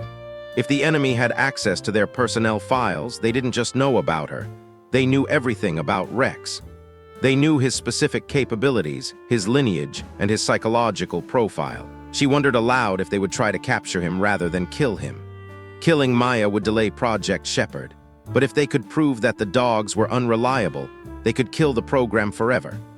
If they could corrupt the program's lead canine, forcing him to fail in a high-profile, public way, they could discredit the entire operation in the eyes of the taxpayers and the politicians. The room grew colder as the implications settled in. Hendrix's expression darkened as she considered the possibility of Rex being turned or replaced. Maya painted a chilling picture. Rex goes missing for 48 hours and then returns seemingly unharmed. But in those 2 days, he could be drugged, conditioned, or neurologically compromised. Then, when it mattered most, he would fail. He would miss a threat or provide a false alert. Suddenly, a billion-dollar program looks like a monumental waste of resources based on the whims of unreliable animals. Wade let out a low whistle, calling the strategy diabolical. Maya corrected him. It wasn't just diabolical, it was effective. It was exactly what she would do if she wanted to dismantle the program without creating martyrs. The decision was made then and there. The dog would be protected with the same intensity as the lead handler. They were to be inseparable. Hendrix ordered that where Maya went, Rex went. They would share the same food, with Maya testing it first, and they would sleep in the same room. It was a total security lockdown.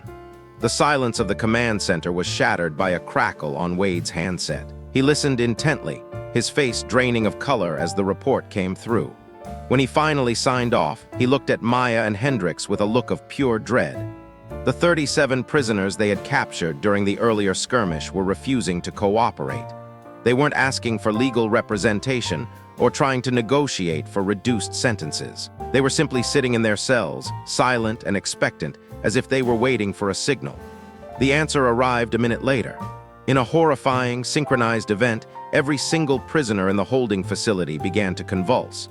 Maya didn't wait for an order. She sprinted toward the temporary detention area with Hendrix and Wade hot on her heels. The scene in the cell block was one of absolute chaos. Military police were scrambling to open doors, calling frantically for medics, and trying to stabilize men who were foaming at the mouth and thrashing in the throes of violent seizures. By the time Maya reached the first cell, the man inside was already gone. His eyes were wide and vacant, his face twisted into a permanent rictus of agony.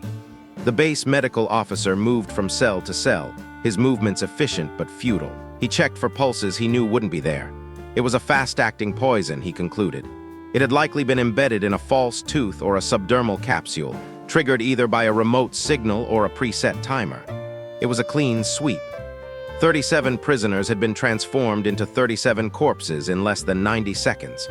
Hendrix stood amidst the rows of dead men, her voice a quiet, dangerous whisper. These men were never intended to talk. This had been a suicide mission from the very beginning. They had arrived with the knowledge that they would either succeed in their objective or die in the attempt. There had been no extraction plan and no safety net, just the cold finality of the mission. Maya stared at the bodies, her mind racing through the logistics of such an operation. She wondered what kind of entity could recruit and deploy operators for a mission with a guaranteed death sentence. Wade had the answer. Someone with unlimited resources, a complete lack of conscience, and a philosophy that valued the mission above any individual human life. His radio squawked again, interrupting the grim contemplation. It was the communications specialist. They had managed to crack the encryption on the enemy's primary command frequency. Wade took the headset, his knuckles white as he listened to the intercepted audio. After 30 seconds of silence, he told the specialist to play it for the room. A voice filled the truck, distorted and metallic, stripped of any identifying characteristics, yet chillingly clear. It reported that Phase 1 had been unsuccessful. The assault team had been neutralized by Carter, an outcome the voice labeled as an acceptable loss. Then came the command to proceed to Phase 2. Target Carter was now a Priority 1 objective. The voice authorized contingency protocols under a specific code, Alpha and 77 Tango. A second voice, equally distorted, confirmed the protocol but raised a concern about exposure risk. The first voice dismissed the worry as irrelevant. They had 4 more targets remaining. If those 4 were eliminated, Project Shepard would die regardless of whether Carter survived, because she couldn't run the program alone. Teams were already in position, and the targets were scheduled for neutralization within 12 hours.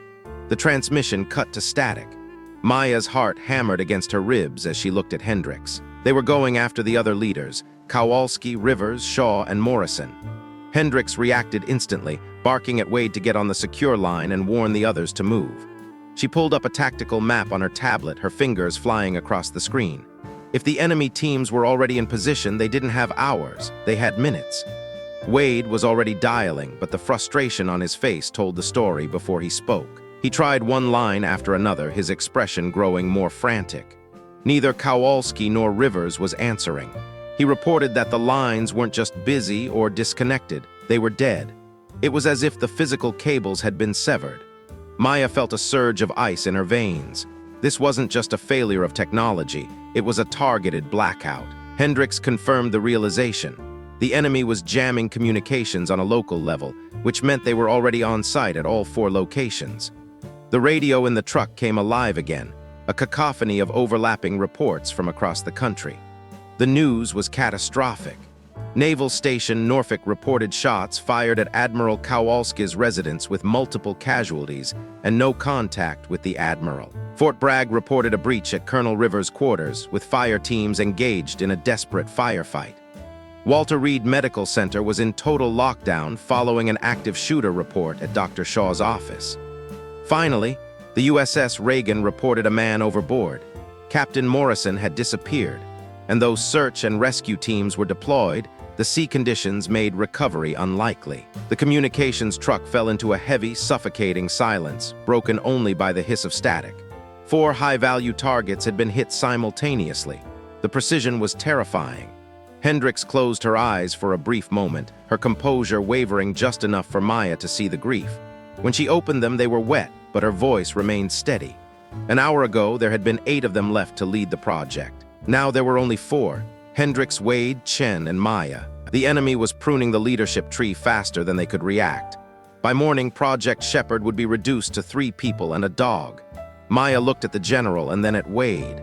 She stated firmly that they had to end this tonight. There could be no more waiting, no more defensive posturing. They had to go on the offensive. Wade, ever the pragmatist, demanded to know how. They didn't know the identity of the person giving the orders. They didn't know where the command center was located. And they didn't even know which nation or organization they were fighting. Maya knelt down beside Rex. The dog had remained quiet throughout the chaos, but his focus was absolute. She noted that they knew one thing the enemy didn't think they knew. They had the encryption keys. That meant they could listen to the enemy's coordination in real time. And if they could hear them, they could triangulate the source of the signal. Hendricks's eyes lit up with a sudden, sharp understanding. To run an operation this complex, the enemy had to communicate constantly. Every transmission was a breadcrumb leading back to their heart. Wade didn't need to be told twice. He immediately began coordinating with signals intelligence to track every burst of data, plotting the locations to find the common origin point. He estimated it would take an hour, perhaps less, if the enemy remained active on the airwaves. But the risk was high. If the enemy went silent, they would lose their only window. As if on cue, the radio crackled back to life. The distorted voice announced that Phase 2 was complete. All 4 targets had been neutralized with 0 survivors. The cold efficiency of the report made Maya's breath hitch in her throat.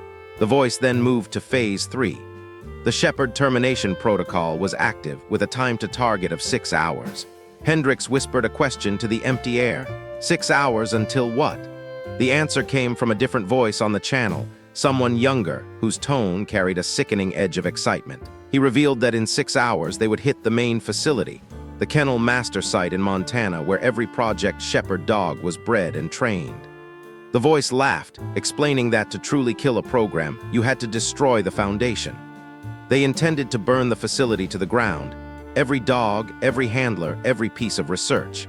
By sunrise, Project Shepherd would be nothing more than a memory and a redacted file. Rex whined softly, a low, mournful sound that suggested he understood the gravity of the threat. Maya gripped his collar tightly.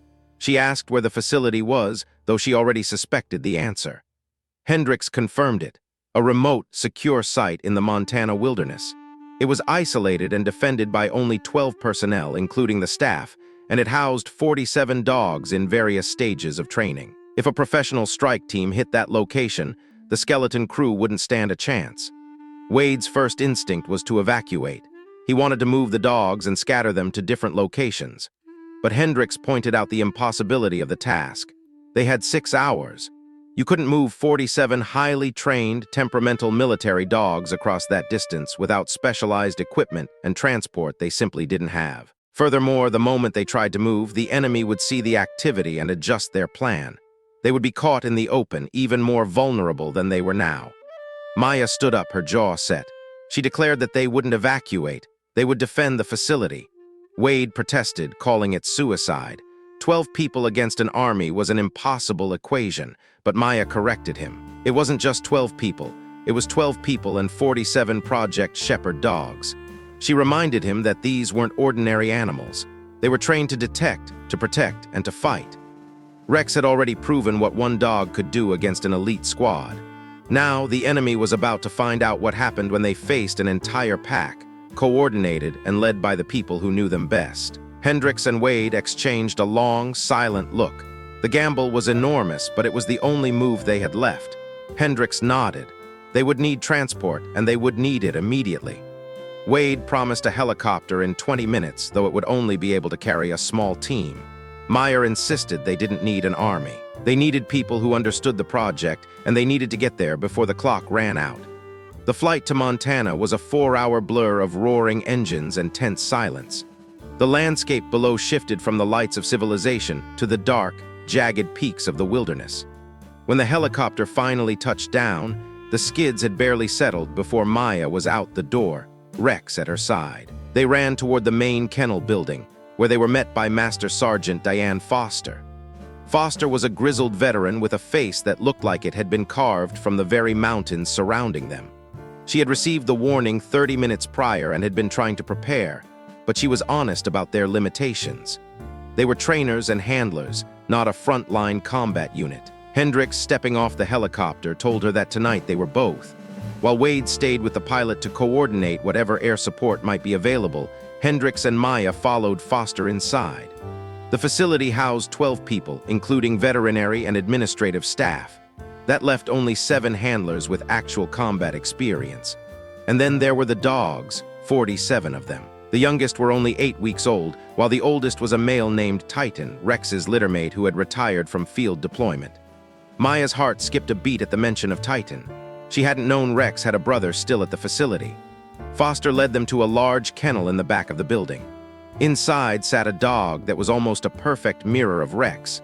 The same powerful build, the same intelligent, focused eyes. When Rex and Titan saw each other, the room went silent.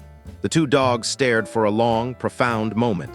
Then Titan stood and walked to the chain-link gate, sitting down in a perfect reflection of his brother on the other side. Foster remarked that she had never seen Titan react to another dog in that way. They hadn't seen each other in 4 years, yet the bond of family and shared history was instantaneous. Hendricks checked the time. They had 93 minutes before the projected attack. She ordered Foster to brief the team, making it clear that they weren't being asked to die, but to fight for the future of the program.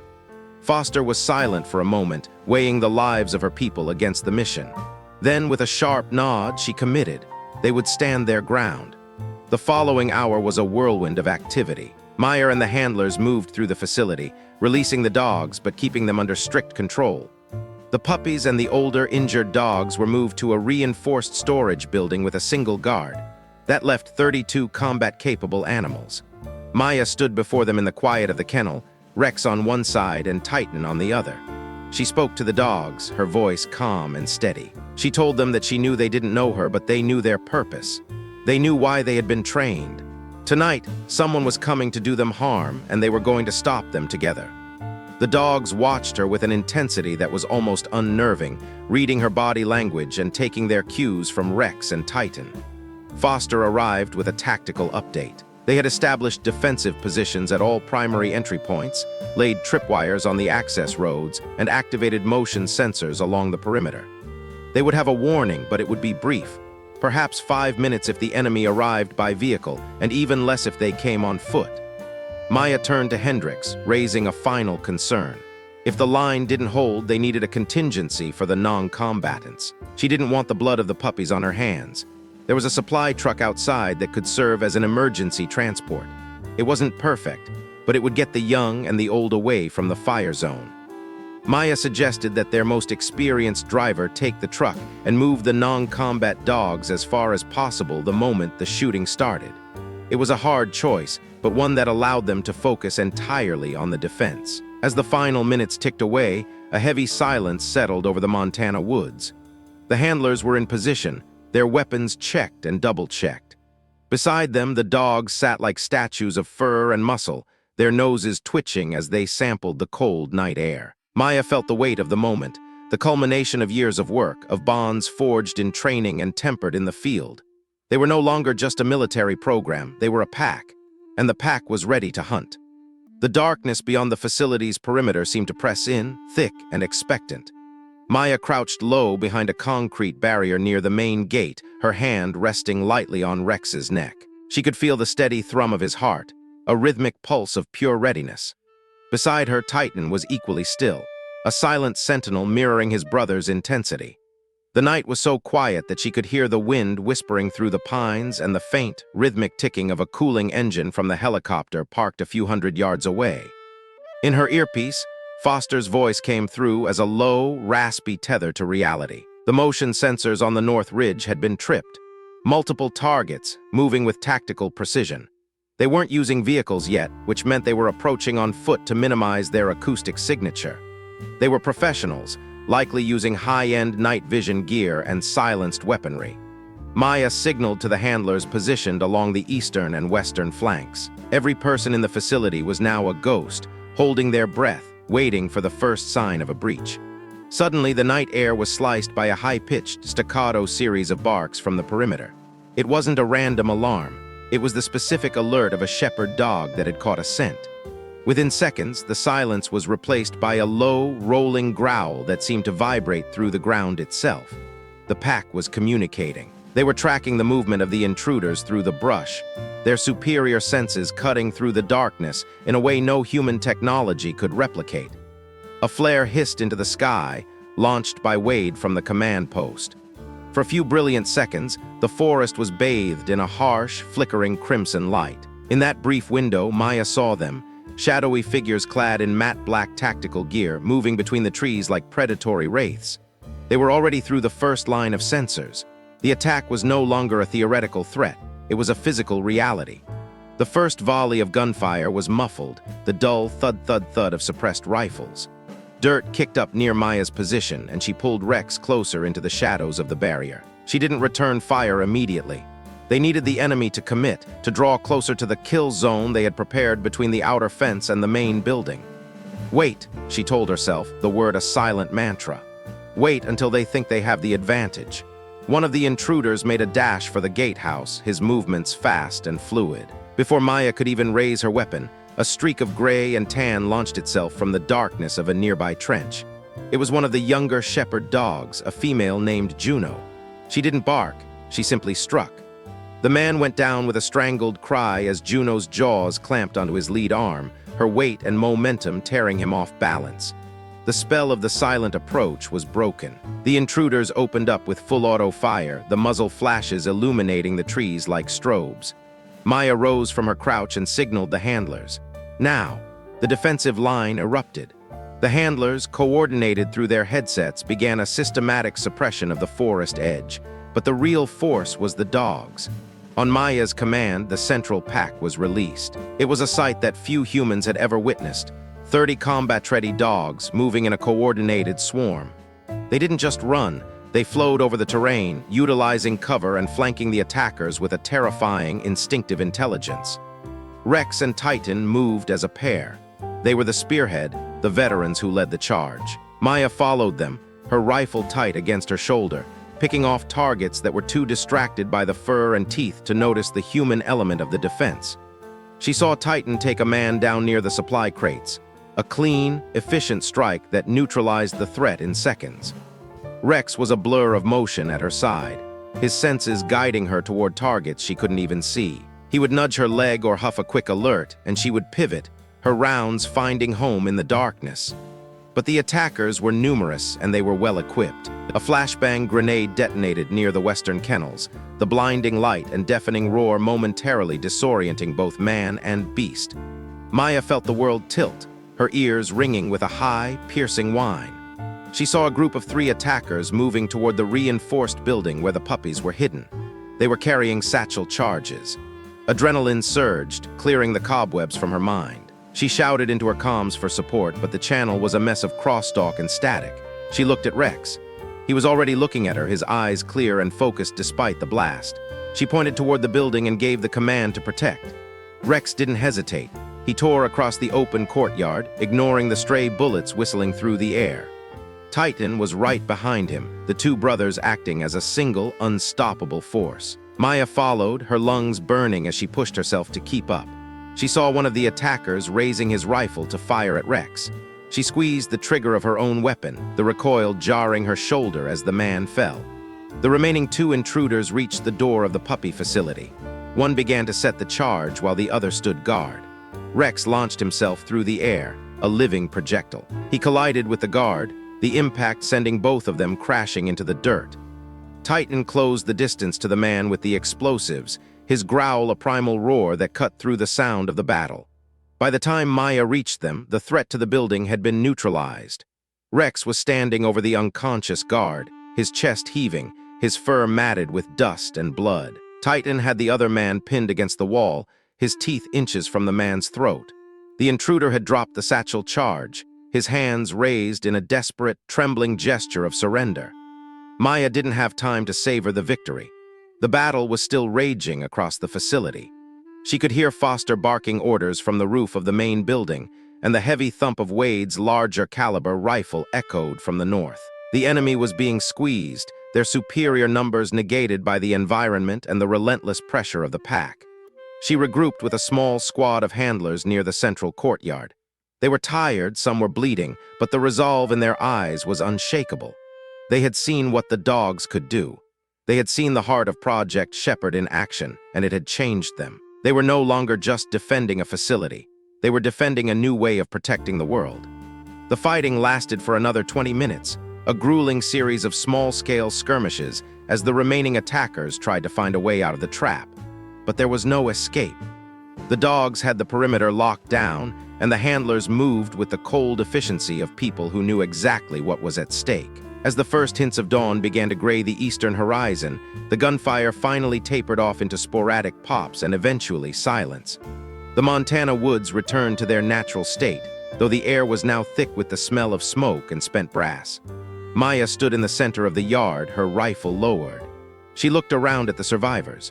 All 12 of the facility staff were alive, though several were being treated for wounds. The dogs were gathering back at the main kennel, their tails low but their heads held high. They were battered, but they had held the line. Hendricks walked over to Maya, her face soot-stained and weary. She looked at the scene, the defeated attackers, the intact facility, and the pack of dogs that had made it all possible. She didn't say anything at first. She simply reached out and placed a hand on Maya's shoulder. It was a gesture of profound respect. Wade joined them a moment later, his radio in hand. He reported that the cleanup crews and the reinforcements were finally 10 minutes out. The air support he had been trying to coordinate was on its way, though it was no longer needed for the battle. He looked at Rex and Titan, who were sitting side by side near the gate, and let out a long, slow breath. He admitted that he had been wrong. He hadn't believed that a handful of people and some dogs could stand against a force of that magnitude. Maya looked at Rex, who returned her gaze with a calm, steady intensity. She said that it was never just about the dogs. It was about the bond. It was about the trust that existed between the handler and the animal, a connection that couldn't be hacked, couldn't be corrupted, and couldn't be broken. As the sun began to rise over the mountains, casting long, golden shadows across the facility, Maya knew that the war was far from over. The people who had sent this team were still out there, hidden in the shadows. But the game had changed. They had shown the world and their enemies exactly what Project Shepherd was capable of. She knelt down and pulled Rex into a tight embrace, burying her face in his neck.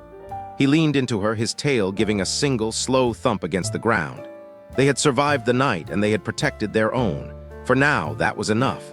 The pack had held, and as long as they were together, they would be ready for whatever came next. The sound of approaching helicopters began to vibrate through the air, a rhythmic thrumming that grew louder by the second.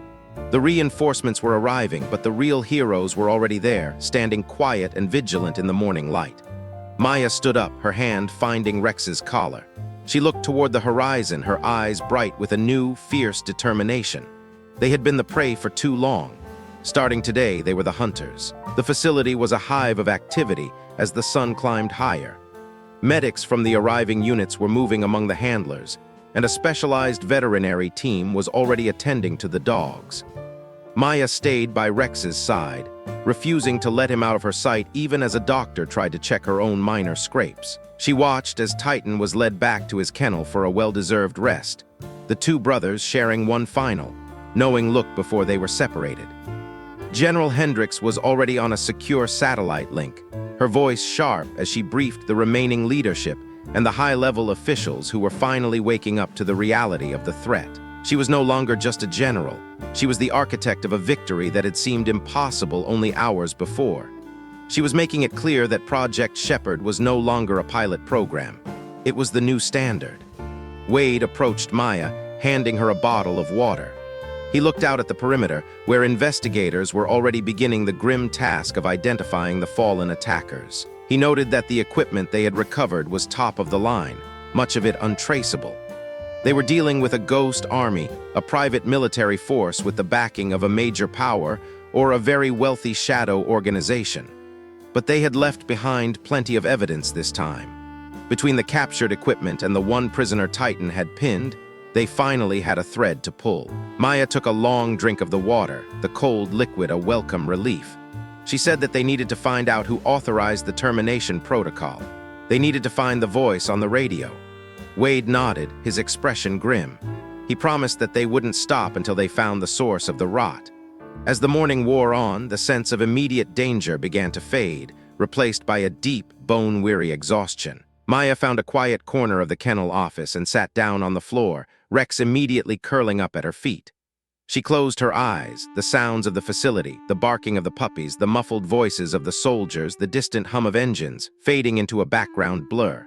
She thought about the other leaders they had lost, Kowalski, Rivers, Shaw, and Morrison. They had been good people, dedicated to a vision of a safer world. Their deaths were a heavy price to pay, but their legacy would live on in the program they had helped build. Maya felt a sudden, sharp pang of grief, but she pushed it aside. There would be time for mourning later. For now, there was work to be done. She felt a gentle nudge against her hand. She opened her eyes to see Rex looking up at her, his head tilted to one side. He seemed to be checking on her, making sure she was okay. She smiled and scratched him behind the ears, the familiar softness of his fur a grounding presence. "We did it, Rex," she whispered. "We're still here." He gave a soft woof and rested his chin on her knee, his eyes closing as he finally allowed himself to drift off. Maya followed suit, her head leaning back against the wall. The battle for Project Shepherd had been won, but the war for the future was just beginning. And she knew, with a certainty that went down to her very marrow, that as long as she had Rex by her side, they would be ready for whatever shadows the world tried to throw their way. The silence of the office was peaceful, a stark contrast to the violence of the night. In the quiet, Maya could hear the heartbeat of the facility, the steady, rhythmic pulse of life and purpose that had been preserved through their courage and the loyalty of the pack. It was a sound of hope, a promise that even in the darkest of times, there were those who would stand and fight for what was right. Outside, the Montana sky was a brilliant, cloudless blue, the sun reflecting off the snow-capped peaks in a dazzling display of light. The world was moving on, oblivious to the secret war that had been fought in its shadows. But for Maya, Hendricks, and the handlers of Project Shepherd, the world would never be the same. They had seen the truth, and they had emerged from the fire stronger, more united, and more determined than ever before. The pack had held the line, and they would continue to hold it today, tomorrow, and for as long as it took to ensure that the light of justice was never extinguished by the shadows. Maya's breath slowed, her mind finally finding a moment of rest. She slept, a deep and dreamless sleep, guarded by the most loyal soldier she had ever known. The future was uncertain, but in that moment in the quiet of the Montana morning, they were safe. And that was enough. The night air in the Montana wilderness was a physical weight, cold and sharp enough to sting the lungs with every breath. In the dimly lit staging area of the Project Shepherd facility, the atmosphere was thick with the scent of gun oil, wet fur, and the metallic tang of adrenaline. General Hendricks stood with her hands clasped behind her back, her face a mask of granite, while Petty Officer Maya Carter waited for the final call. The decision had been made, but the weight of it hung heavy in the room. Foster stepped forward, his boots crunching softly on the concrete floor. He looked at the roster, then at the man standing by the transport trucks. He spoke with a quiet, somber certainty, noting that Corporal Martinez should be the one. Martinez had a family, 2 young kids waiting for him back home, pictures of them tucked into his visor. If anyone deserved a chance to make it out of this nightmare alive, to carry the legacy of these animals into the darkness, it was him. Hendricks didn't hesitate. She gave the order to brief him and get the dogs loaded within 20 minutes. The plan was simple and brutal. The moment first contact was made, Martinez was to drive. He wasn't to look back, and he wasn't to stop until he was 100 miles clear of the facility. As Foster disappeared into the shadows to oversee the loading, Hendricks turned to Maya. The general's hand came to rest on Maya's shoulder, a rare gesture of human connection in a world currently defined by tactical movements and kill zones. She spoke the truth that neither of them wanted to say out loud, that for the rest of them this was likely a one-way trip. She asked if Maya was truly okay with that. Maya didn't answer immediately. Instead, she looked down at Rex. The German shepherd sat perfectly still at her heel, his ears forward, his intelligent eyes locked onto hers. In those eyes, she saw more than just a trained animal. She saw absolute trust, a loyalty that transcended the concepts of duty or orders, and a love that was as pure as it was fierce. She thought back to 3 years ago when she felt like a ghost in the machine of the Navy, just another sailor drifting without a compass. Then came Rex. Suddenly, she had a mission. She had a reason to wake up, a reason to fight, and a purpose that felt bigger than her own life. She knelt down, the cold floor biting into her knees, and wrapped her arms around the dog's powerful neck. She buried her face in his fur for a fleeting second, drawing strength from his steady heartbeat. She told the general that if she died tonight ensuring that dogs like Rex could keep doing what they were born to do, then she was more than okay with it. Hendricks's voice softened, admitting she hadn't given Maya enough credit for her bravery, but Maya shook her head. To her, it wasn't bravery at all. She was just standing with her family. The handlers, the general, Rex, they were the only family she had left. It wasn't about courage, it was just about love. Hendricks turned away for a moment, her own eyes bright with a sudden, uncharacteristic shimmer. She remarked that Maya's parents would be proud of her. Maya stood back up, smoothing her uniform. Her parents had been gone since she was 16, lost to a rain-slicked road and a tragic accident, but she whispered that she thought they would be too. The moment of quiet was shattered by the scream of the perimeter alarm. The wail was a jagged blade cutting through the silence of the facility. Every human in the building froze, a collective breath held in lungs, while every dog snapped to a sharp, predatory attention. Foster's voice crackled over the radio, tense and urgent. Movement was detected on the East Access Road, multiple vehicles, at least 6, maybe more. They were 4 minutes out. Maya keyed her radio, her voice steady despite the hammer of her heart. She gave the command for Martinez to go. From the rear of the facility, the roar of a heavy truck engine tore through the night. Tires churned against the gravel, the sound fading into the distance as 14 dogs and 1 lone handler vanished into the Montana shadows. It left 18 dogs and 11 humans to stand against the storm rolling down the mountain. Positions were taken with the practiced efficiency of a team that had nothing left to lose. Handlers moved to windows, doorways, and choke points, each with a canine partner leaning against their leg. Maya took the main entrance, flanked by Rex and his brother Titan. Seeing the 2 dogs together, reunited after 4 years of separation, felt like a herald of the violence to come. They were 2 sides of the same coin, ready to bleed for each other. The sound of the approaching vehicles grew from a low hum to a rhythmic thrumming that vibrated in the floorboards. These weren't civilian trucks. The heavy, synchronized growl suggested military-grade hardware. Hendricks's voice came over the comms, cold and commanding, telling everyone to hold their fire. She wanted them to commit, to let the enemy think they were going to roll over without a fight. The vehicles screeched to a halt just outside the perimeter fence. Doors slammed in rapid succession, followed by the heavy, rhythmic thud of boots on the ground, too many for a simple security detail. Then, a voice boomed through a megaphone. It was American, confident, and dripping with the kind of authority that usually came with a silver star. The man identified himself as Colonel Richard Vance of United States Army Special Operations. He claimed to have authorization to secure the facility and all materials related to Project Shepherd. He demanded an immediate surrender.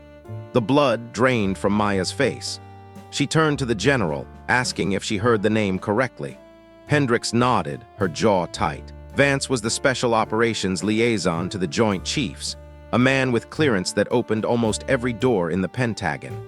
The realization hit Maya like a physical blow. If a man like Vance was leading this, the leak wasn't a foreign asset or a low-level contractor. It was their own people. Someone at the very top of the command structure was actively trying to dismantle the program from within. Hendricks keyed the external broadcast, her voice echoing across the dark clearing. She challenged Vance's authority, demanding to know who was pulling his strings. There was a pause, a heavy silence where the only sound was the wind whistling through the fence.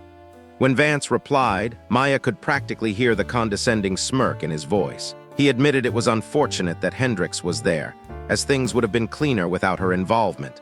He claimed he was operating under the Defense Intelligence Oversight Committee, stating that Project Shepherd had been deemed a waste of resources and a liability. The order was total. The program was terminated, and all animals were to be euthanized humanely. The word euthanized hit the room like a grenade. Maya felt a wave of cold, white-hot rage flood her system. They weren't just shutting it down. They were going to slaughter the very creatures that had saved countless lives. Foster's voice growled over the radio, a promise that they would have to go through him first.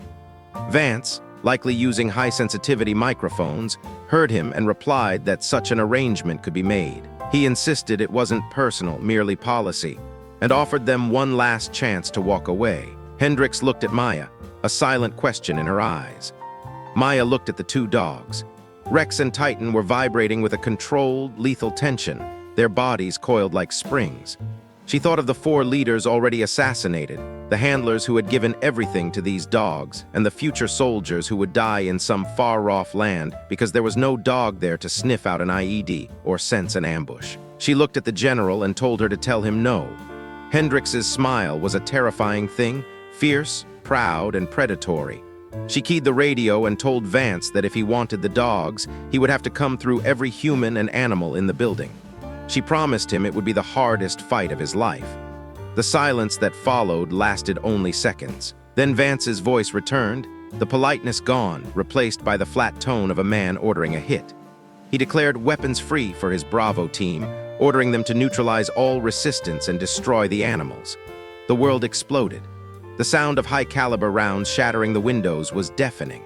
Bullets ripped through the walls, sending splinters of wood and chunks of drywall flying through the air like shrapnel. The handlers had already shifted, moving away from the direct lines of fire they knew were coming.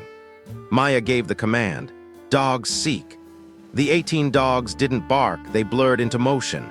They scattered through the darkened facility, their noses picking up the scent of the attackers through the walls and doors. Within seconds, the alerts started coming in. They weren't just barking, they were positioning themselves, showing their handlers exactly where the breaches were happening. Foster called out 6 targets on the east wall. Another handler reported 4 at the west entrance. 2 more were attempting to breach the roof. The handlers weren't elite Tier 1 operators, but they were trained, and they possessed a weapon the attackers didn't understand, a total symbiotic trust in their canine partners. The firefight was a chaotic, visceral thing. It wasn't the clean, organized combat scene in movies. It was a desperate, close-quarters battle fought in shadows and smoke. Rex alerted to movement just outside the main door. Maya didn't wait to see a face. She fired a burst through the heavy wood, rewarded by a scream of agony from the other side. Simultaneously, Titan alerted to a side window. Maya pivoted, laying down suppressing fire to cover both angles. A flashbang suddenly tumbled through a shattered pane, bouncing across the floor. Maya screamed for the dogs to turn away, squeezing her eyes shut just as the world turned into a blinding white roar. Even with her eyes closed, the blast left her world spinning. Her ears rang with a high-pitched whine that drowned out the gunfire. When she managed to blink her vision back into focus, 3 men in tactical gear were already crossing the threshold. They were ghosts in the smoke, moving with lethal precision. but they weren't fast enough. Rex hit the first man before his boots were even fully inside, his jaws locking onto the man's throat with the force of a hydraulic press. Titan took the second, hitting him mid-chest and driving him back into the doorframe. Maya didn't hesitate. She raised her weapon and neutralized the third man before he could bring his carbine to bear. The radio was a cacophony of urgent reports. The North Corridor had been breached. Maya took both dogs and ran toward the sound of the heaviest fire. The North Corridor led to the medical wing, a bottleneck where 3 handlers were currently pinned down by a hail of lead. She rounded the corner with her weapon up, taking down one attacker and wounding another. The presence of the 2 large, snarling dogs forced the remaining attackers to falter, their bravado crumbling as they faced predators that didn't care about their body armor or their high-tech optics. One of the handlers, gasping as he slammed a fresh magazine into his rifle, asked how many there were. Maya's answer was grim: too many. A massive explosion rocked the entire building, the floor bucking beneath their feet. Hendrix's voice came over the comms, strained and tight. They were using breaching charges, trying to bring the structure down on top of them. Maya realized they couldn't stay inside the kill box any longer. She ordered everyone out, using the dogs as a screen to move to their secondary exterior positions. The retreat was a frantic scramble through a haze of dust and fire. The dogs were the thin line between life and death, alerting to shadows in the periphery and buying the handlers the precious seconds they needed to move. Maya was the last one through the exit, Rex and Titan flanking her like twin guardians. Outside, the Montana night had been transformed into a landscape of hell. Muzzle flashes flickered like strobe lights in the trees. The air was filled with the discordant symphony of shouts, screams, and the frantic barking of dogs. But as Maya hit the dirt, she noticed something chilling. The attackers were pulling back. They weren't retreating in defeat, they were regrouping, creating distance. Foster's voice came through the radio, confused, asking why they were stopping. Maya looked up, her eyes scanning the dark sky. She saw it then, a small black drone hovering directly over the kennel building, a single red light blinking on its belly like a malevolent eye. She screamed for everyone to get down, but the warning was barely out of her mouth when the world ended. This wasn't a breaching charge. It was a high-yield military explosive. The blast was a wall of heat and pressure that picked Maya up and tossed her 20 feet through the air like a rag doll. She hit the ground with a bone-jarring impact, the air forced from her lungs in a single painful gasp. The world went silent, the only sound the frantic ringing in her ears. She felt a wet warmth on her cheek. Rex was there, his fur singed, whining as he licked her face, trying to rouse her. Maya pushed herself up, her limbs feeling like lead. The sight that met her was devastating. The kennel building was a smoking ruin of twisted metal and shattered concrete.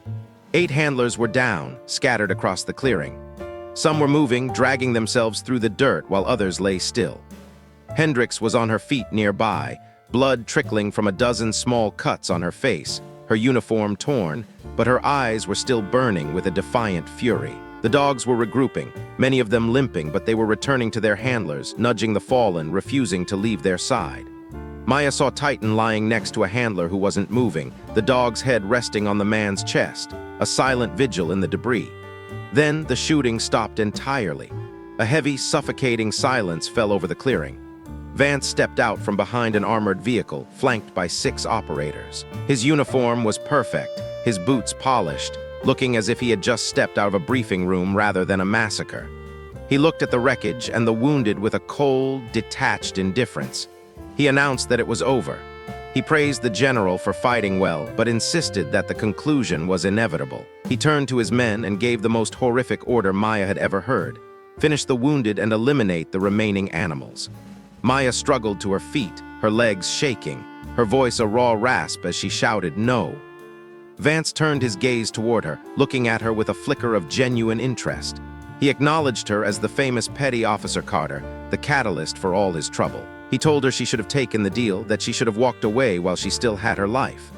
Maya wiped blood from her brow, her gaze never wavering. She told him she didn't walk away from family. Vance actually laughed at that, a dry, hollow sound. He told her they were just dogs, tools, animals that didn't love her but were merely trained to obey. Rex let out a growl that felt like it came from the bowels of the earth, a low, vibrating threat that made the operators shift their weight. Maya spoke with a steady, icy conviction. She told Vance that Rex had saved her life 11 times, had detected threats that would have claimed hundreds of souls, and had shown more loyalty and honor than any human she had ever met. She warned him never to call him a tool again. Vance sighed, looking bored as he raised his sidearm. He called her speech touching but ultimately irrelevant. He began to squeeze the trigger, a final goodbye on his lips. The sound that stopped him wasn't gunfire, but the rhythmic, chest-thumping beat of heavy rotors. Not one, but 5 sets.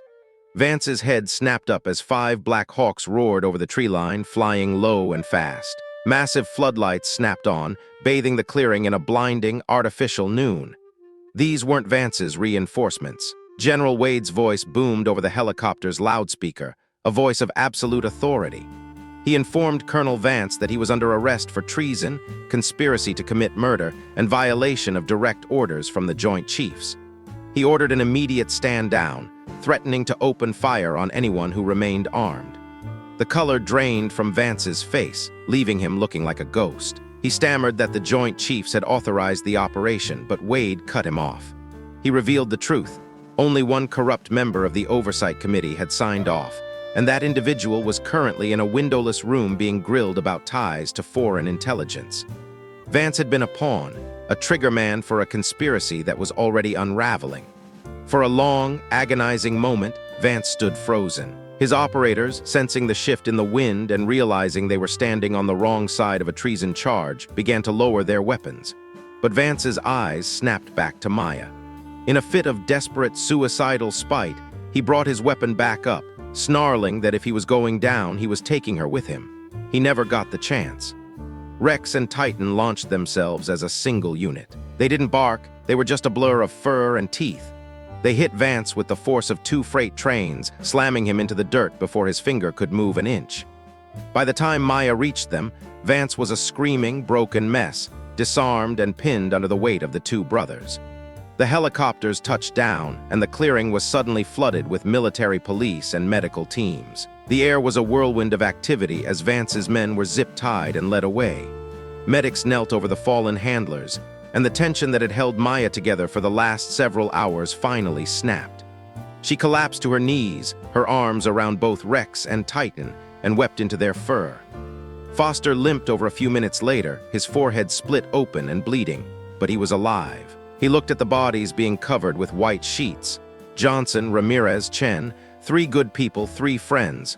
Maya's voice broke as she apologized, but Foster stopped her. He said there was no need.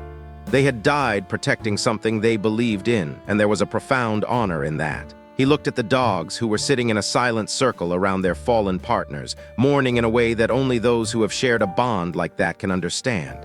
He asked what would happen now. Hendricks approached, leaning on 2 MPs for support, her face bruised but her spirit unbroken. She answered for them all. She said that now they would rebuild, they would expand, they would make sure the world knew exactly what these dogs were capable of. She looked at Maya and promised that the people who tried to bury this program would spend the rest of their lives in a cell, regretting the day they ever heard of Project Shepherd. General Wade joined them, his face grim but his eyes showing a deep respect for the carnage they had endured. He confirmed they had Vance and the co-conspirator in D.C. They had enough evidence to burn the entire network to the ground. The foreign handlers, the domestic traitors, the corrupt bureaucrats. Maya looked up at him, asking about the fate of the program. Wade's response was a promise. Project Shepherd was about to become the most well-funded, most respected, and most protected canine program in the history of the United States military. Congress was already moving to secure emergency funding, and within 2 years, every base in the country would have teams modeled after theirs. Maya looked down at Rex. The dog was exhausted, his coat matted with blood and soot, but his tail gave a single, weak thump against the ground when she caught his eye. Titan's tail thumped in response. In that moment, surrounded by the ruins of their facility and the ghosts of their friends, Maya finally smiled. 6 months later, the Montana air was different. It was crisp and clean, filled with the sounds of construction and the energetic barking of puppies. The rebuilt facility was a fortress of glass and steel, 3 times the size of the original, housing 60 dogs and 30 new handlers. A massive granite wall stood near the entrance, etched with the names of Johnson, Ramirez, Chen, and the 4 leaders who had fallen in the very beginning. Maya stood before the wall, her new insignia, Lieutenant Junior grade, catching the morning sun. It was the fastest promotion in recent history, though she hadn't asked for it. Rex sat beside her, his muzzle graying slightly, officially retired from field duty but serving as the primary instructor for the next generation of canine recruits. Titan was nearby, working with a group of boisterous puppies, showing them the ropes with a patience that only an old warrior could possess. General Hendricks walked up behind them, her stride firm and confident. She remarked on how much Maya had changed things. Maya looked at the puppies and the young handlers, shaking her head. She insisted she hadn't changed anything. She had just refused to let them destroy something that mattered. Hendricks countered that it was exactly the same thing. Maya watched the new recruits, men and women in their early 20s who were learning the hardest lesson of the program. That rank didn't mean anything to a dog, and that loyalty was a debt that had to be paid every single day. She thought about Master Chief Burrows, now sitting in a cell in Leavenworth, and Vance, who was facing a life sentence. She thought about how everyone had underestimated a petty officer and a dog. She pointed out the irony to the general. If Burrows hadn't struck her that day, if he had just listened to her warning, they never would have found the rot at the heart of the command. His arrogance had been the very thing that saved them. Hendricks checked her watch, reminding Maya she had a ceremony to attend. She teased her, saying Rex needed a partner with enough rank that people would finally have to listen when she spoke. As they walked toward the main building, a young seaman recruit named Jennifer Park approached them. She was nervous, her eyes wide as she looked at the legendary Lieutenant Carter and the dog who had taken down a colonel. Maya saw the fear in the girl's eyes, the same fear she had felt years ago. Park reported for training and Maya looked her over. She asked the girl if she knew what she was getting into. She told her that the dog she was about to meet wasn't a tool, a weapon, or a piece of gear. She pointed to a young, eager German shepherd waiting by the gate and told Park that the dog was her partner, her family, and someone who would die for her without a second thought. She asked if Park could handle that responsibility. The young recruit looked at the dog, then back at Maya, a new spark of determination in her gaze. She said she could. As they walked toward the kennels, Maya felt a profound sense of peace. The world was still a dangerous place, and there would always be people like Vance and Burrows who valued power over principle. But as she felt Rex's shoulder brush against her leg, she knew that some things were worth the cost. Loyalty, honor, and the quiet, unwavering love of a dog were the only things that truly held the world together when everything else fell apart. She had been slapped, hunted, and betrayed, but in the end, she had stood her ground. And she had done it with her family by her side. That was the victory, and that was why she would never stop fighting.